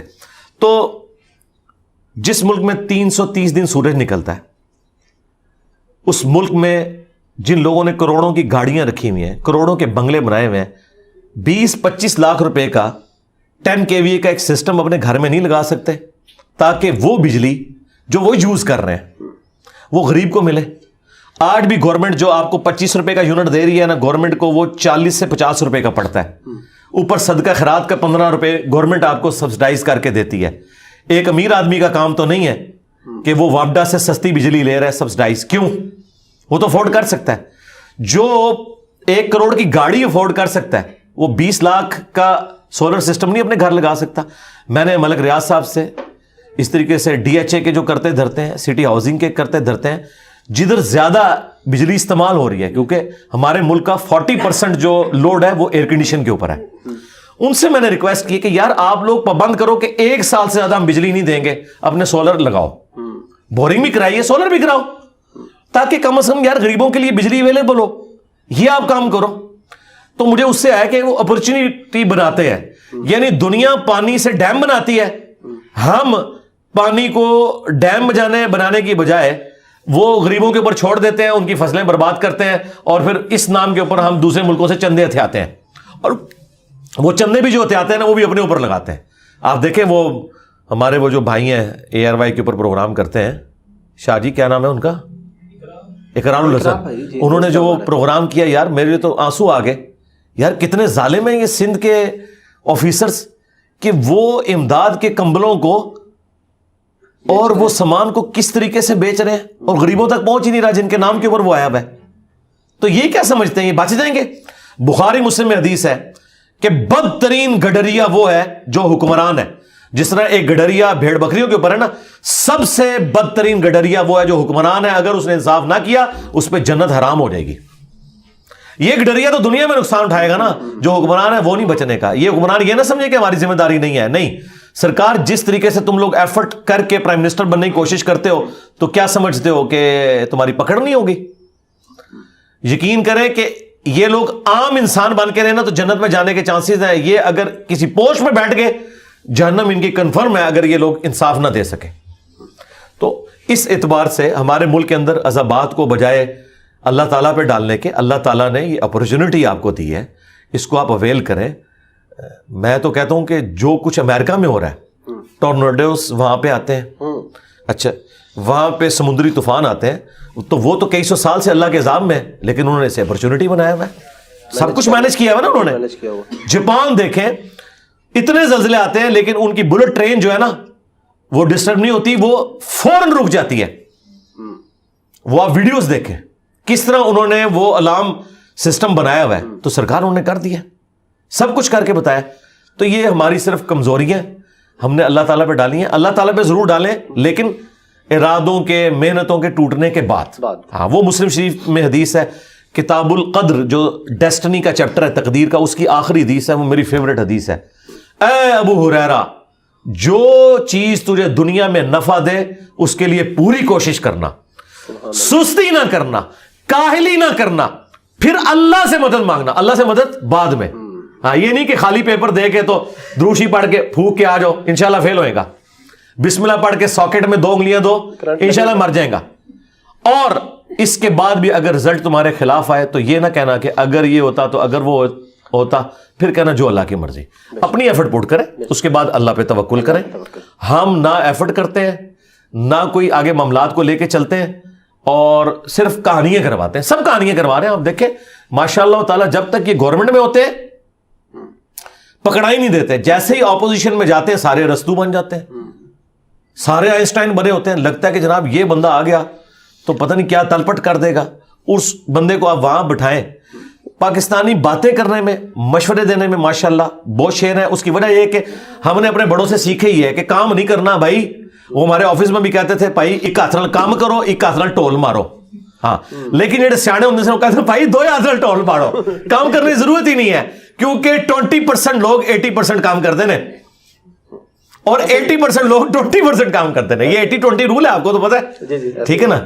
تو جو دونوں ہاتھ سے ڈرم بجاتے ہیں نا وہ کامیاب ہیں. اور یہ آپ کے پولیٹیشینز یہی کر رہے ہیں, دونوں ہاتھ سے ڈرم بجا رہے ہوتے ہیں ماشاءاللہ, تقریریں جھاڑ رہے ہوتے ہیں. ارے بھائی بات سے بات نکلتی رہتی ہے. ابھی اس میں دعا کا ذکر ہوا.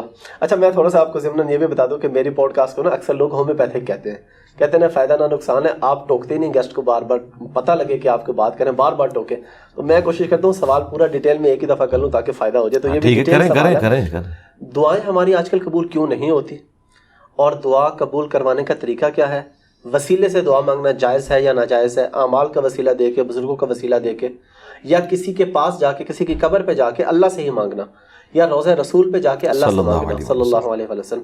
اس پہ تھوڑی یہ تو 5-6 سوالات آپ نے اکٹھے کر دیے. میں ترتیب سے لے کے چلتا ہوں. دیکھیں دعا کبھی مسلمان کی رد نہیں جاتی. مسند احمد میں حدیث ہے کہ مسلمان کی دعا کبھی بھی رد نہیں جاتی, یہ ذہن میں رکھیے گا. نبی الاسلام فرمایا کہ وہ 3 طرح سے قبول ہوتی ہے, یا جو کچھ مانگا وہ مل جائے گا, یا اس کے بدلے کوئی بہتر نعم البدل مل جائے گا, کوئی مصیبت بھی ٹال سکتی ہے, اور اگر یہ نہ ہوا تو وہ تمہاری دعا قیامت کے دن کے لیے سٹور کر دی جائے گی, تمہیں اجر ملے گا. لہذا یہ تو اپنے دماغ سے نکال دیں کہ دعا ریجیکٹ ہوتی ہے. دعا کبھی بھی ریجیکٹ نہیں ہوتی. دوسری بات, دعا کرنا آپشنل نہیں ہے, یہ مسلمان پہ فرض ہے. جو مسلمان دعا نہیں کرتا وہ اللہ کا نافرمان ہے, اللہ تعالیٰ کا باغی ہے, اللہ تعالیٰ اس سے ناراض ہوتا ہے. ادعونی استجب لکم ان الذین یستکبرون عن عبادتی, سورہ المؤمن کی آیت نمبر 60 ہے. اے میرے بندو مجھ سے مانگو, جو لوگ مجھ سے دعا کرنے میں تکبر کرتے ہیں میں انہیں ذلیل و خوار کر کے جہنم میں داخل کروں گا. دنیا کے بادشاہ تو مانگنے پر ناراض ہوتے ہیں, اور ہم اس بادشاہ کی عبادت کرتے ہیں کہ جس سے نہ مانگا جائے تو وہ ناراض ہوتا ہے. یہ ضروری ہے. اچھا, جامعہ ترمذی میں حدیث ہے, نبی الاسلام نے فرمایا کہ جو چاہتا ہے نا کہ مشکل اور پریشانی میں اس کی دعا قبول ہو, اسے چاہیے کہ جب حالات فیوریبل ہوں اس وقت بھی اللہ کو یاد کرے. ہاں, دعا سے اپنے آپ کو بے نیاز نہیں کرنا. ٹھیک ہے. پھر دیکھیں سورہ البقرہ کی 186 آیت مشہور, وَإِذَا سَأَلَكَ عِبَادِي عَنِّي فَإِنِّي قَرِيبٌ أُجِيبُ الدَّعْوَةَ الدَّاعِ إِذَا دَعَانِ.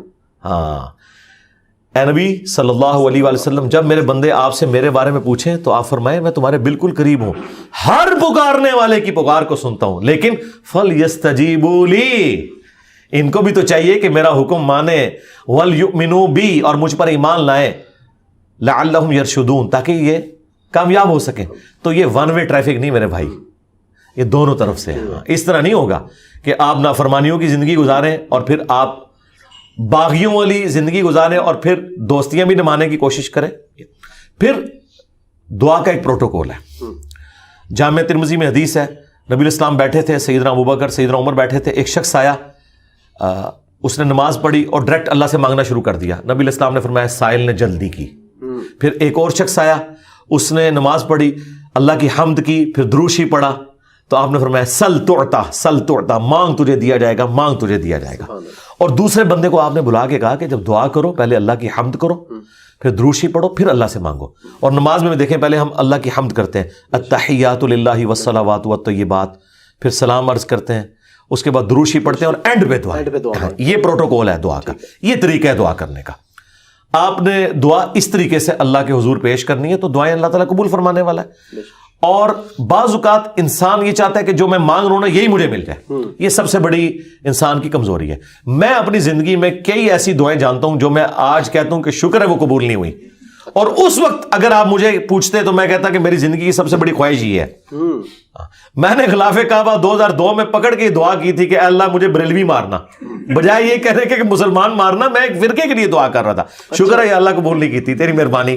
آنا بھی کوئی دعا قبول نہ آئے تھے، اسی میں بہتری ہے جو قرآن میں ہے نا کہ جس چیز سے تم کراہت محسوس کر رہے ہوتے ہو عین ممکن ہے اس میں تمہارے لیے خیر چھپی بھی ہو. اللہ جانتا ہے، تم نہیں جانتے. بعض اوقات انسان کسی چیز میں کراہت محسوس کر رہا ہے، اس میں خیر چھپی ہوئی ہے، اور جس چیز کو محبت کی نظر سے دیکھ رہا ہے اس میں اس کے لیے شر چھپا ہوا ہے.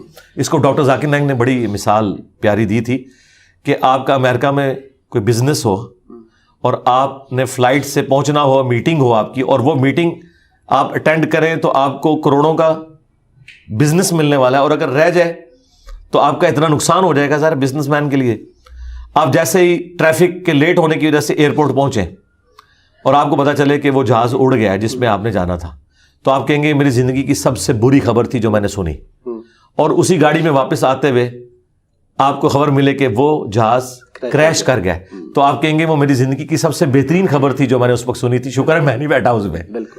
ایک ہی خبر تھوڑی دیر پہلے زندگی کی بدترین خبر تھی اور اگلے لمحے وہ سب سے اچھی. اچھا، اس چیز کو اللہ نے قرآن میں حضرت موسیٰ اور خضر کے واقعے میں سمجھایا ہے، جس میں وہ ایک بچے کی گردن مروڑ دیتے ہیں. وہ یہ نہیں ہے کہ یہاں کو پیر بچوں کی گردنیں مروڑیں گے، وہ فرشتہ تھا، وہ حضرت اسرائیل والا کام کر رہا تھا، اس کو اللہ تعالیٰ نے اتنی عمر بچے کو دینی تھی. لیکن اس کے جواب میں انہوں نے کیا کہا کہ تمہارے رب نے ارادہ کیا کہ اس سے بہتر اولاد انہیں دے، کیونکہ اس اولاد نے ذلیل کروانا تھا ماں باپ کو. تو مسئلہ تقدیر سمجھایا گیا نا کہ اگر کوئی تکلیف پہنچتی ہے تو آپ کو نہیں پتا. اور واصف علی واصف صاحب کہتے ہیں میں ایک دفعہ داتا دربار بیٹھا ہوا تھا، ایک بندہ دعا کر رہا تھا یا اللہ جو 25 سال پہلے میں نے دعا مانگی تھی وہ واپس لے لے. یہی وہ ریپیٹ کر رہا تھا. تو میں نے اسے بعد میں پوچھا کہ یہ آپ کیا بات کر رہے ہیں؟ تو کہنے لگا میری بیٹیاں ہی تھیں، ساری اچھی نکلی ہیں، لیکن میری تسلی نہیں ہوتی تھی. 25 سال پہلے میں نے ایک بیٹا مانگا رو رو کے، کتنی منتوں سے مرادوں سے، اور وہ چرس اور ہیروئن کے نشے میں پڑ گیا تو گھر کا سارا سامان اس نے بیچ دیا. تو بڑا بہتر کیا تھا اللہ نے جو مجھے بیٹا نہیں دیا ہوا تھا، تو یا اللہ وہ دعا واپس لے لے. ٹھیک ہے، اس لیے آپ نے اپنے معاملات کو ذرا دیکھ کے بھی چلنا ہوتا ہے، لیکن دعا ضرور مانگیں. اللہ تعالیٰ کے بارے میں پیسمسٹک نہ ہو، آپٹیمسٹک. نبی الاسلام کی حدیث ہے بخاری مسلم میں کہ کبھی یوں بھی دعا نہیں کرنی کہ اگر یا اللہ تو چاہے، اگر مگر نہیں، پورے پیشن سے مانگیں، صحیح دعا مانگیں. اور مسلم شریف میں حدیث ہے نبی الاسلام کہ ایک صحابی اتنے بیمار ہوئے کہ وہ ہڈیوں کا پنجر بن گئے. نبی الاسلام ان کی عادت کرنے گئے. آپ نے کہا کہ تو اللہ سے کیا مانگتا ہے یہ جو تیری حالت ہوئی ہوئی ہے؟ تو نے کہا یا رسول اللہ میں اللہ سے ایک ہی دعا مانگتا ہوں کہ اے اللہ جو تو نے مجھے آخرت میں عذاب دینا ہے نا دنیا میں ہی دے لے. نبی الاسلام نے کہا سبحان اللہ، اللہ پاک ہے، یہ تو نے کیا عقیدہ بنایا ہوا ہے. یعنی حضور جب حیران ہوتے تھے نا تو یعنی غلطیوں سے پاک تو اللہ ہی ہے، یہ کہتے تھے. وہ تیرے اندر سخت ہے کہ تو دنیا میں بھی اللہ کا عذاب برداشت کر سکے، اور تجھے تو چاہیے تھا تو کہتا اللہم ربنا آتنا فی الدنیا حسنہ وفی الآخرۃ حسنۃ وقنا عذاب النار. اے اللہ مجھے دنیا میں بھی بھلائیاں عطا فرما، آخرت میں بھی بھلائیاں عطا فرما، اور آخرت کی سب سے بڑی بھلائی مجھے دے وقنا عذاب النار، جہنم کی آگ سے بچا لے. تو نبی الاسلام نے کہا یہ پڑھ. اس نے پڑھنا شروع کیا. صحابہ کرام کہتے ہیں کچھ دنوں بعد وہ ایسے ہو گیا جیسے مردہ زندہ ہو جاتا ہے، بالکل ٹھیک ہو گیا. ٹھیک ہے، تو اندازہ کریں کہ بعض اوقات ہماری اپنی مس ہینڈلنگ ہوتی ہے. پھر نبی الاسلام نے کچھ ہمیں راستہ بھی بتایا. بخاری مسلم میں حدیث ہے جس کی یہ خواہش ہو کہ اس کی عمر دراز ہو جائے اور اس کے رزق میں برکت ہو. یہی دو دعائیں ہیں جس کے پیچھے لوگ درباروں پہ بھی جاتے ہیں، ادھر ادھر ذلیل ہوتے ہیں کہ جی صحت والی زندگی ہو، لمبی ہو، ظاہر انسان کے اندر اللہ نے خواہش رکھی ہے، اور فراخی ہو. نبی الاسلام نے یہ دونوں چیزیں گنوائی. بخاری مسلم کے الفاظ ہیں جو یہ چاہتا ہے نا وہ اپنے رشتہ داروں کے ساتھ اس نے سلوک کرے. شریکاں نال, ہاں پنجابی کہتے شریکاں نال, کیونکہ انسان دوسروں میں لگا لیتا ہے, شریکاں نہیں دینا جدھر یعنی آپ کے وہ کامن انٹرسٹ ہوتے ہیں نا, وہ شریک ہوتے ہیں نا وہ, اس لیے آپ دیکھیں یہ سارے تعویذ دھاگے بھی شریک کرواتے ہیں. کبھی کسی محلے دار نے کسی پہ تعویذ نہیں کرایا, وہ آپ کی شریک ہی کروا رہے ہوتے ہیں. جہاں جیلسی فیکٹر تھا وہیں خرچ کرنے کے اوپر اللہ تعالیٰ نے اجر رکھا ہوا ہے, اور یہ آپ کے اوپر کتنی بڑی آزمائش ہے. جہاں آپ خرچ نہیں کرنا چاہتے وہاں آپ نے خرچ کرنا ہے. اب جو آپ نے وسیلہ اور توسل کی بات کی, وہ صحیح بخاری میں حدیث ہے 1010 نمبر حدیث 1010 کہ حضرت عمر فاروق رضی اللہ تعالیٰ عنہ کے دور میں جب قحط پڑ جاتا تو وہ دعا کرتے اللہم, اللہ تعالیٰ کو مخاطب کر کے کہ اے اللہ انا کننا نتوسل الیک بنبینا, پہلے ہم تیرے نبی سے دعائیں کروایا کرتے تھے, اب ان کی وفات کے بعد ان کے چچا کو لے کے آئے, ان کی دعا کی برکت سے بارش نازل فرما, اور وہ بارش نازل ہو جاتی. یہ حضرت عمر نے امت کو عقیدہ دیا ہے کہ توسل اور وسیلہ یہ نہیں ہے کہ کسی کے واسطے آپ نے ڈالنے اللہ کو, بلکہ یہ ہے کہ اس نیک بندے سے جا کے دعا کروانی ہے. بخاری مسلم میں ہے کہ بارش نہیں ہوتی تھی, صحابہ کرام نبی علیہ السلام سے دعا کرواتے تھے, دعا کی برکت سے بارش ہو جاتی تھی. اب قبر رسول پہ جا کے آپ نے نبی علیہ السلام سے کوئی نہیں مانگنا, ہاں وہ دعاؤں کی قبولیت کی جگہ ہے, وہاں کھڑے ہوں صلاۃ والسلام عرض کریں. 4 کتابوں میں موجود ہے, المصنف ابن ابی شیبہ میں, سنن کبریٰ البیہقی میں, الموطأ امام مالک میں, فضل الصلاۃ علی النبی کے اندر, کہ صحابہ کرام اور خصوصاً ابن عمر کے بارے میں کہ مسجد نبوی میں وہ آتے, پہلے سفر پہ جاتے یا واپس آتے, پہلے مسجد نبوی میں 2 نفل پڑھتے اور قبر رسول پر آ کے عرض کرتے السلام علیک یا رسول اللہ, السلام علیک یا ابا بکر, السلام علیک یا عمر. ایک روایت میں السلام علیک یا ابا, میرے باپ آپ پر سلام ہو.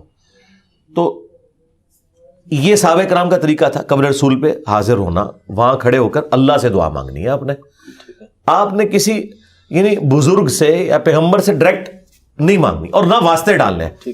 دیکھیں قرآن میں 40 کے قریب دعائیں آئی ہیں, سب ربنا کے ساتھ ہیں, کوئی وسیلے واسطے نہیں ہے اس میں. مجھے نہیں سمجھ آتی آپ وسیلے واسطے سے بھی آگے جا کے ڈائریکٹ بزرگوں کو پکارتے ہیں, یا علی مدد کہتے ہیں, یا شیخ عبد القادر جیلانی مدد کہتے ہیں. ان سے پوچھو کہ اللہ کے بندو, کیا مولا علی علیہ السلام نے کسی کا واسطہ ڈال کے کبھی دعا کی ہے یا اسے پکارا ہے؟ شیعہ کی جو سب سے اتھینٹک کتاب ہے نا, مولا علی کے خطبات, نہج البلاغہ, اس میں ایک خطبہ موجود ہے.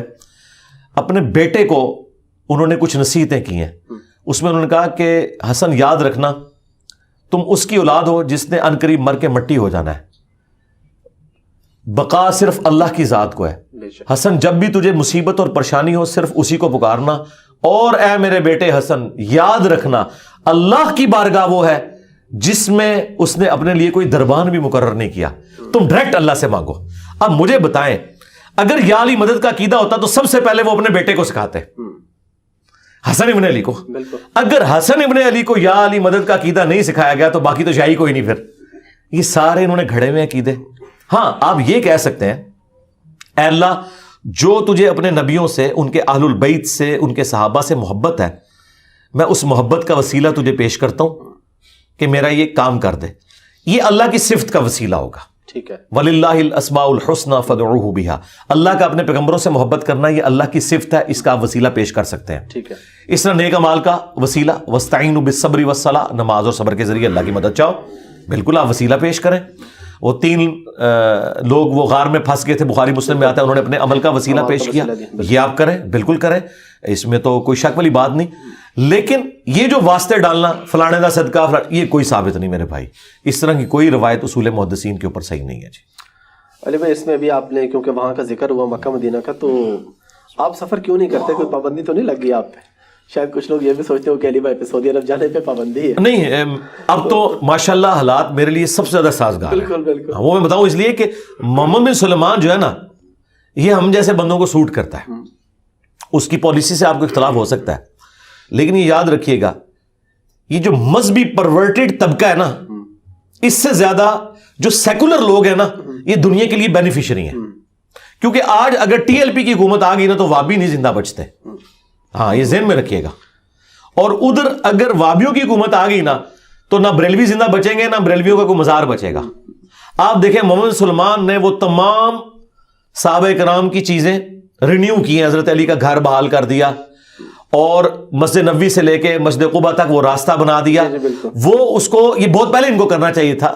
ہسٹوریکل پلیسز کو آپ نے باقی رکھنا ہے. ٹھیک ہے, اور اس کے ذریعے مسلمانوں کو ایجوکیٹ کرنا ہے. وہ سب کچھ کر رہے ہیں.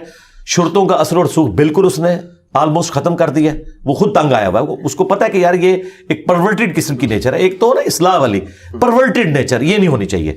تو اس سے بہتر تو حالات کوئی نہیں ہے. میں اس لیے نہیں جاتا کہ میرے بھائی, میں نے 2002 میں عمرہ کیا, 2007 میں حج کیا, 2014 میں جب عمرہ کیا تو وہ میں نے اپنی بیوی کی خواہش پہ کیا تھا. میں نے حج کے بعد ارادہ کیا تھا کہ میں نے اس کام میں پیسے نہیں لگانے, میں ان پیسوں کو کسی غریب بچے کی تعلیم کا ذریعہ بنانے میں زیادہ اجر سمجھتا ہوں, کیونکہ پاکستان میں پاورٹی سرکل سے نکلنے کا واحد ذریعہ تعلیم ہے.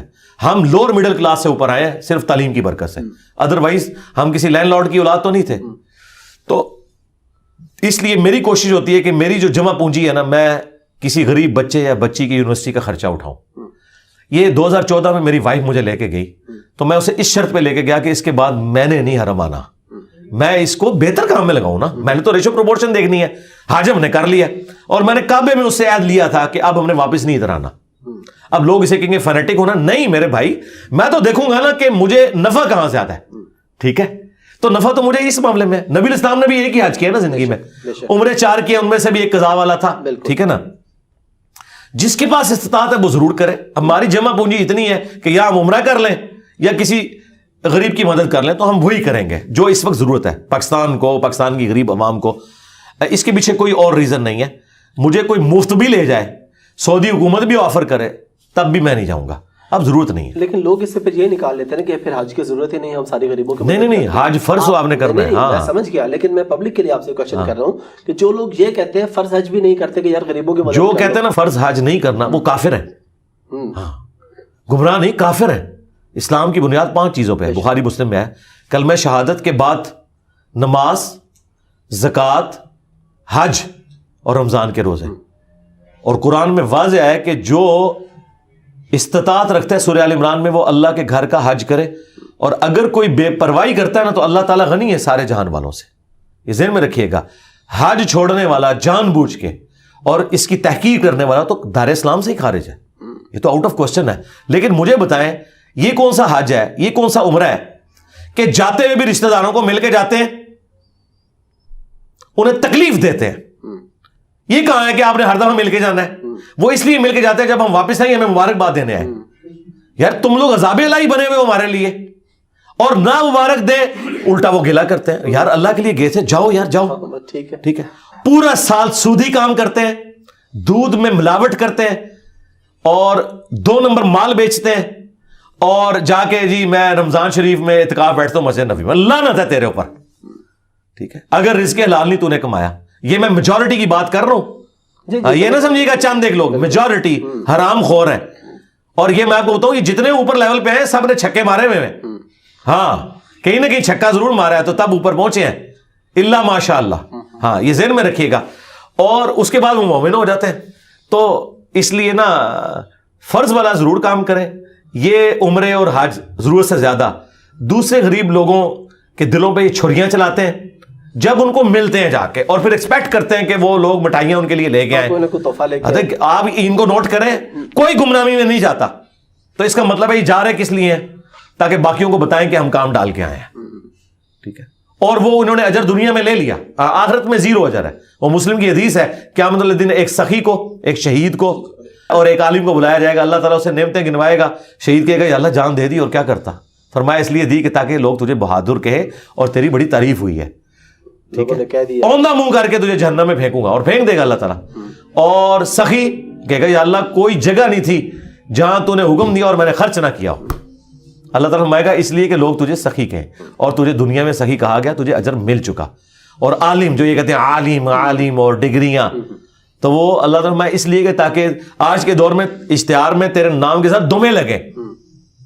ان کا نام چھوٹا لکھتے ہیں نا کسی, وہ سمجھتے ہیں کہ میرا مرتبہ انہوں نے کام کر دیا اس سے, جب تک ساتھ وہ 5-6 ہاں وہ القابات نہ لکھیں. اور وہ القابات بھی شرما رہے ہوتے ہیں کہ کس بندے کے ساتھ ہم اٹیچ ہوئے ہیں. وہ ایسے القابات ہوتے ہیں. استاذ العلماء تو ساروں کے ساتھ لگایا ہوا ہے انہوں نے. تو اللہ تعالیٰ فرمائے گا تو نے تو اس لیے کیا کہ تجھے لوگ قرآن کا عالم کے, تو دنیا میں تیری تعریف ہو چکی. ٹھیک ہے نا, اب میرے ہاں کوئی اجر نہیں ہے. تو یہ ریاکاری بنی ہوئی ہے.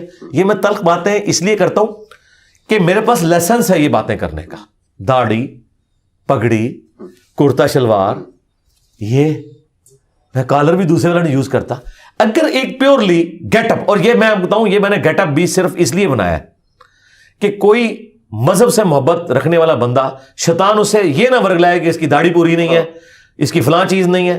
اگر ان چیزوں سے اٹریکٹ ہوتا ہے نا, ٹھیک ہے, میں یقین کریں میں تو ایسی گمنامی کی زندگی گزارنا چاہتا ہوں کہ میں مطلب یہ پگڑی کیا میں تو سر کے بال بھی آپ کی طرح منڈوا دوں, مجھے کوئی ضرورت نہیں ہے. لیکن یہ انڈیا, پاکستان, بنگلہ دیش میں آپ کو حکمت کے ساتھ یہ سارے معاملات لے کے سننا تو اپنی جگہ ہے, لیکن یہ بھی لے کے چلنے پڑتے ہیں کہ تاکہ ان کو جو یہ داڑیاں ناپتے ہیں, پگڑیاں دیکھتے ہیں, اور ہماری دعوت پھیلی اسی وجہ سے, وہ کہتے ہیں یار گیٹ اپ ماشاءاللہ سنت کے مطابق ہے. اگے بھاویں کوڑ مارو, ہمارا سچ بھی نہیں بکنا تھا اگر ہمارا گیٹ اپ ایسا ہوتا جو ان کو بتایا جاتا ہے سنت کے مطابق نہیں ہے. تو ہم نے کہا ٹھیک ہے, نور لا نور کرتے ہیں, سنت کا ثواب بھی کمائیں گے اور ان کے مولویوں کا مقابلہ کریں گے گیٹ اپ میں. آؤ کوئی بندہ میری شکل سے پہچان کے بتائے کہ میں کس فرقے سے ہوں. میری باتوں سے نہیں پہچان سکتے, شکل دیکھ کے کبھی کہتے ہیں یہ دیوبندیوں والی شکل ہے, بریلوی والی ہے, جب توحید سنتے ہو کہتے ہیں توبہ توبہ توبہ, یہ تو وابیوں نے بھی پیچھے چھوڑے ہوا ہے. اور جب اہل بیت پہ بات سنتے ہو کہتے ہیں شیعہ تو شاہی کوئی نہیں ہے, انجینئر تو پتہ نہیں کتنے ٹور گیا. یہ ہے بات سچائی کی, ٹھیک ہے نا. تو گیٹ اپ اڈاپٹ کیا, لیکن بات کی علم کی, تو ہم کوشش کرتے ہیں کہ پازیٹیولی لوگوں تک بات پہنچائیں. تو علی بھائی میں لاسٹ ٹائم جب آپ سے پوڈ کاسٹ کی نا تو کچھ لوگوں نے نیچے کمنٹ میں اپنے دوستوں کو مینشن کیا کہ یہ سنو. تو ایک میں نے کمنٹ نیچے دیکھا, دوست نے اس کو منع کیا یار نہ سنی, اسے لکھا ہوا تھا کہ ان کو بالکل نہ سنی, بس میں تجھے بتا دوں گا, سننا نہیں ہے. ہاں جی, وہ یہ کامیابی ہے ہماری, انہیں پتہ ہے. کہتے ہیں کہ علی بھائی سے بچنے کا طریقہ یہ کہ ان کو سنے نہ, کیونکہ سنو گے تو پھر تم کہیں نہ کہیں جو ہے وہ آپ نہیں بچ سکیں گے, کیونکہ آپ کے بچوں نے سننا ہے. یہ میں آپ کو بتا دوں, انہوں نے پرائمری اسکول سے بھاگے ہوئے مولوی جو مدرسوں میں آئے تھے انہیں نہیں سننا, انہوں نے ایک کوالیفائڈ انجینئر کو سننا ہے, ٹھیک ہے, جو تھرو آؤٹ اسی تعلیم سے انہیں یونیورسٹی سے گزرا ہے, پوزیشن ہولڈر رہا ہے, جسے دنیا کا پتہ ہے. انہوں نے تمہاری باتیں نہیں سننی, ٹھیک ہے. تم نے اس چیز کو نہیں تسلیم کرنا. جس طرح یورپ میں جو تبدیلیاں آ رہی تھیں اس وقت ٹرکی نے اسے فیل نہیں کیا, سلطنت عثمانیہ ٹوٹ گئی. وہ اسی چکر میں پڑے رہے کہ اس گولے میں جناب سور کی چربی ڈلتی ہے, اس میں یہ ہوتا ہے, تو بس رہ گئے پیچھے, پھر وہ رہ ہی گئے. اور پہلے تو مولویوں نے پرنٹنگ پریس کے اوپر بھی فتوے لگا دیے. تو ٹھیک ہے, اور یہ میں بتاؤں یہ ان کے بڑوں کی سنت ہے, قرآن میں بھی آیا ہے وقال الذين كفروا لا تسمعوا لهذا القرآن والغوا فيه لعلكم تغلبون. کافر کہتے ہیں قرآن نہیں سننا, ہاں, اور جب قرآن پڑھا جائے شور مچا دیا کرو, یہی ذریعہ ہے کہ غالب آ جاؤ. یہ بھی کہتے ہیں کہ نہ سنو تو تم غالب آ جاؤ گے. سرکار لیکن یہ ہو نہیں نہ سکتا, کیونکہ مجھے آپ کے بچوں تک پہنچنے کے لیے آپ کا دروازہ تبلیغی جماعت کی طرح کھٹکھٹانے کی ضرورت نہیں ہے. میں ڈائریکٹ بیڈ روم میں ان کے موبائل کے اندر پہنچوں گا یوٹیوب کے ذریعے. آج اس کے آگے کوئی بند بنا کے بتائے مجھے, نہیں بنا سکتے. میں کہتا ہوں کہ جی انسانی تاریخ میں الیکٹرسٹی کے بعد جو انسان کا بنایا ہوا سب سے بڑا ایک ایفرٹ ہے جسے میں معجزے کے لیول پہ دیکھتا ہوں, وہ انٹرنیٹ ہے. انٹرنیٹ, موبائل, اس نے دنیا ادھر کی ادھر کر دی ہے. تو آپ بھی منع کرتے ہیں کسی کو کہ فلاں کو نہیں سننا؟ نہیں, میں تو کہتا ہوں فلاں کو سنو, اچھا, اور انجوائے کرو. اچھا, کہ انجینئر صاحب قرآن و حدیث بیان کر رہے ہیں اور یہ سٹوریاں سنا رہے ہیں. ہماری کامیابی یہ ہے کہ ہم دوسروں کو سنواتے ہیں تاکہ تمہیں ڈیفرنس پتا چلے. ابھی رات کو جی ٹی وی پہ میری ریکارڈنگ ہوئی حضرت حسن ابن علی کے حوالے سے, میرے بھائی بھی ساتھ بیٹھے تھے, لائیو ریکارڈنگ ہو رہی تھی. وہ سارے بڑے بڑے اپنے فرقوں کے علماء بیٹھے ہوئے, یقین کریں پوری گفتگو میں کسی ایک عالم نے کوئی آیت کوئی حدیث بیان نہیں کی, اور میری ایک ایک بات قرآن کی آیت اور احادیث سے. اب جو پبلک دیکھے کہ یار آ کے نا الفاظی کر رہے ہیں, شعر و شاعری کر رہے ہیں, یار یہ کون سی آپ دین کی خدمت اس حوالے سے کر رہے ہیں. تو اللہ کا شکر ہے, میں سمجھتا ہوں کہ ہماری کامیابی ہے کہ جب آپ مخالف کو سنیں گے نا پھر آپ کو فیل ہوگا کہ فرق کیا ہے. پیاس نہ ہو پانی کی قدر نہیں آتی, ہاں جی, گرمی نہ ہو تو ایئر کنڈیشن کی قدر نہیں آتی. ہم کہتے ہیں دوسروں کو سنیں, اور ہماری بھی ترقی کا راز یہ کہ ہم نے دوسروں کو سن سن کے اپنے اندر امپروومنٹ پیدا کی ہے, اور مسلسل ایک لرننگ پروسیس جاری ہے. یہ جب آپ کنویں کے مینڈک بن کے رہتے ہیں نا تو آپ کو نہیں پتا. لوگ کہتے ہیں انجینئر صاحب کو بریلوی, دیوبندی, اہل حدیث, شیعہ کی ساروں کی کتابوں اور ان کے علماء کے نظریات, ان کی پبلک کیسے سوچتی ہے, یہ ساری باتیں کیسے پتہ چلتی ہیں.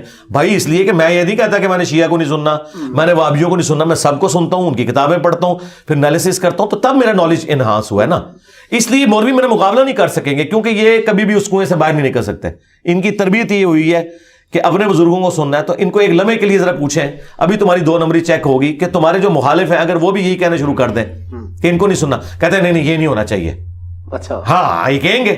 مثلاً دیوبندی علماء کیا کہیں گے کہ یہ بریلوی علماء جو اپنی پبلک کو کہہ رہے ہیں کہ دیوبندیوں کو نہ سنو, کہیں گے بڑے غدار ہیں, کہیں گے نا. تو سرکار پھر جو چیز آپ آلریڈی مانے ہوئے ہیں تو اپنے باری آئے تو پھر آپ وہی والی بات ہے کہ وہ ایک ساس کہتی ہے کہ جی میرا جو داماد ہے وہ اس طرح ہونا چاہیے، اور جب اپنی بہو کی باری آتی ہے تو بیٹے کو بالکل اپوزٹ دیکھنا چاہتی ہے، تو یہ کام تو نہ کریں، تو یہ ناکام ہو جائیں گے. میں آپ کو بتاؤں پریکٹیکلی میں نے انہیں ویٹیکن سٹی میں پھینک دیا، ہاں اس فیلڈ سے آؤٹ ہو چکے ہیں. یہ آپ نہ مانیں اس چیز کو، اپنے مدرسوں میں بیٹھے ہیں، یہ مدرسے ویٹیکن سٹی بن چکے ہیں. پبلک نہیں ان کی بات سنتی. یار جمعے کے خطبے میں دوسری اذان کے وقت 80% لوگ آتے ہیں. یہ علماء کی حالت ہے. اور آپ یہاں ہماری اکیڈمی میں آئے، میرے آنے سے پہلے یہ ہال بھرا ہوا ہوتا ہے، اور یہ یہاں سے نہیں آتے بندے، پوری دنیا سے لوگ آتے ہیں، ہر دفعہ نئے لوگ آتے ہیں. نہ بھی ہے کوئی فرق نہیں پڑتا.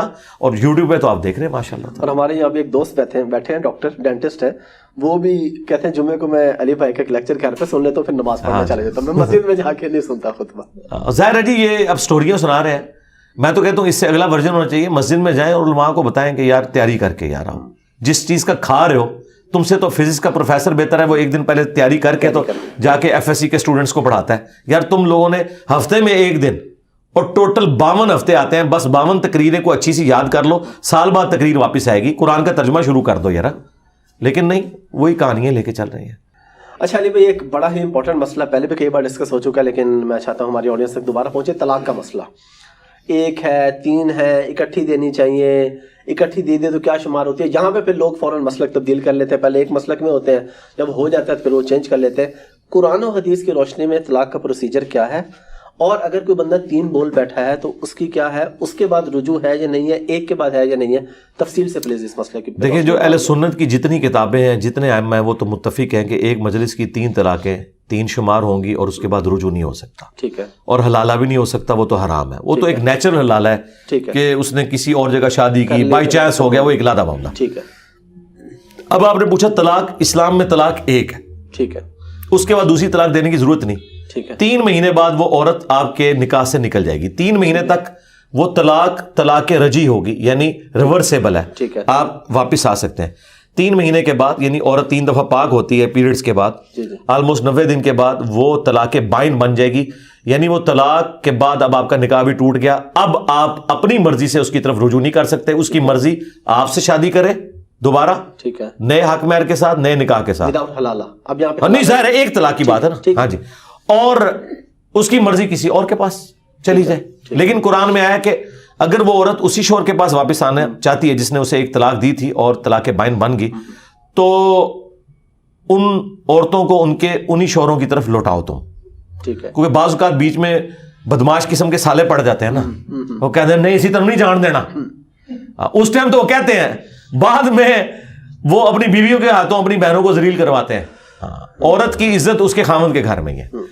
اب یہ جو بات ہے نا کہ 3 طلاقیں کٹھی، کیوں 3 طلاقیں کٹھی دیتے ہیں یہ لوگ؟ اس لیے کہ ان کے پاس دین کا علم ہی نہیں. شادی کرنے کا شوق ہے، طلاق کے مسائل ہی نہیں پتا.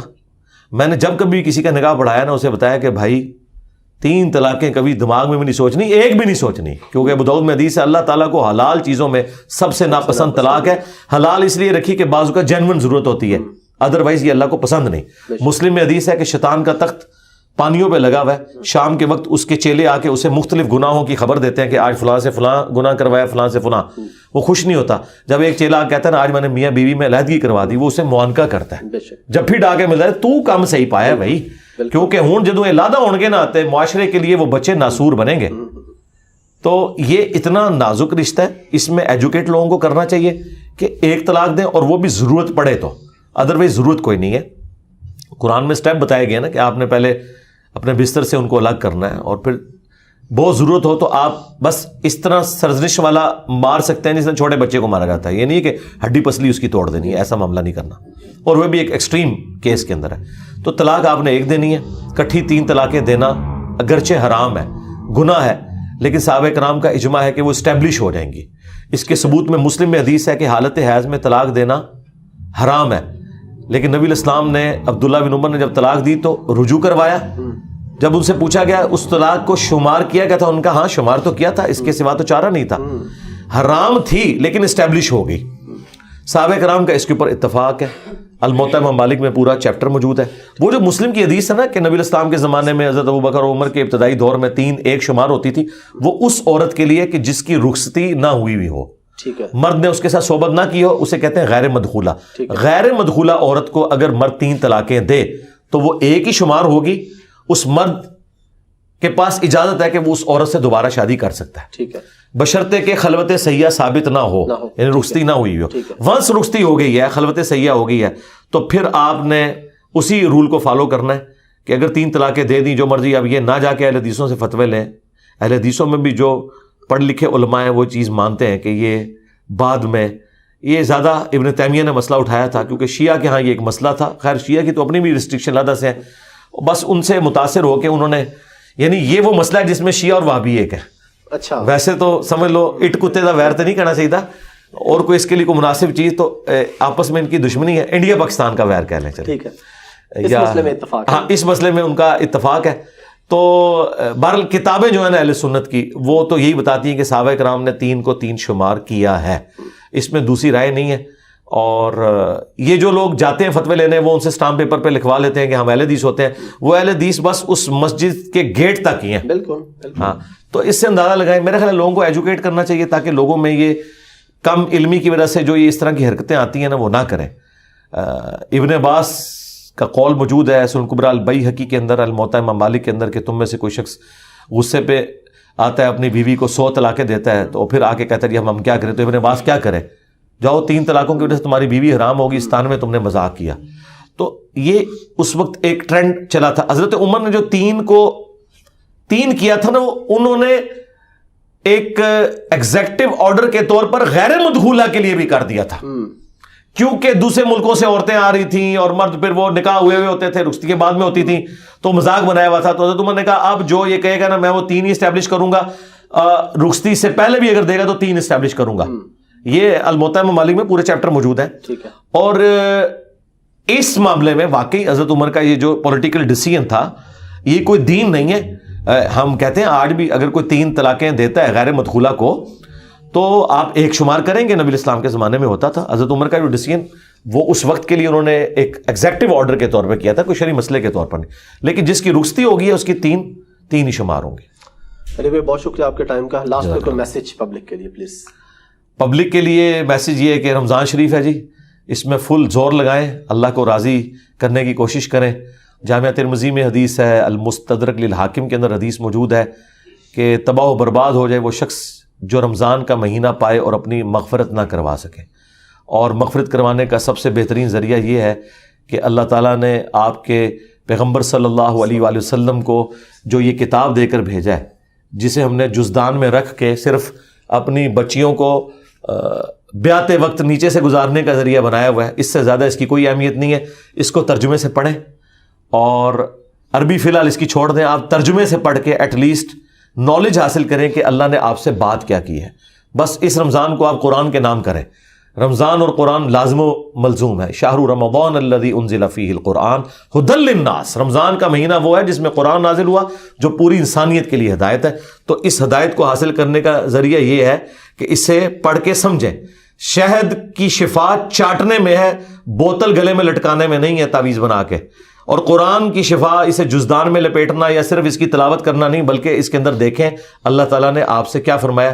قرآن وہ مظلوم کتاب ہے جو دنیا میں سب سے زیادہ بغیر سمجھ کے پڑھی جاتی ہے. یہ اتنی مظلوم کتاب ہے, تو اس پہ ظلم نہ کریں. یہ آپ اپنے اوپر ظلم کر رہے ہیں. ٹھیک ہو گیا جی. Thank you very much.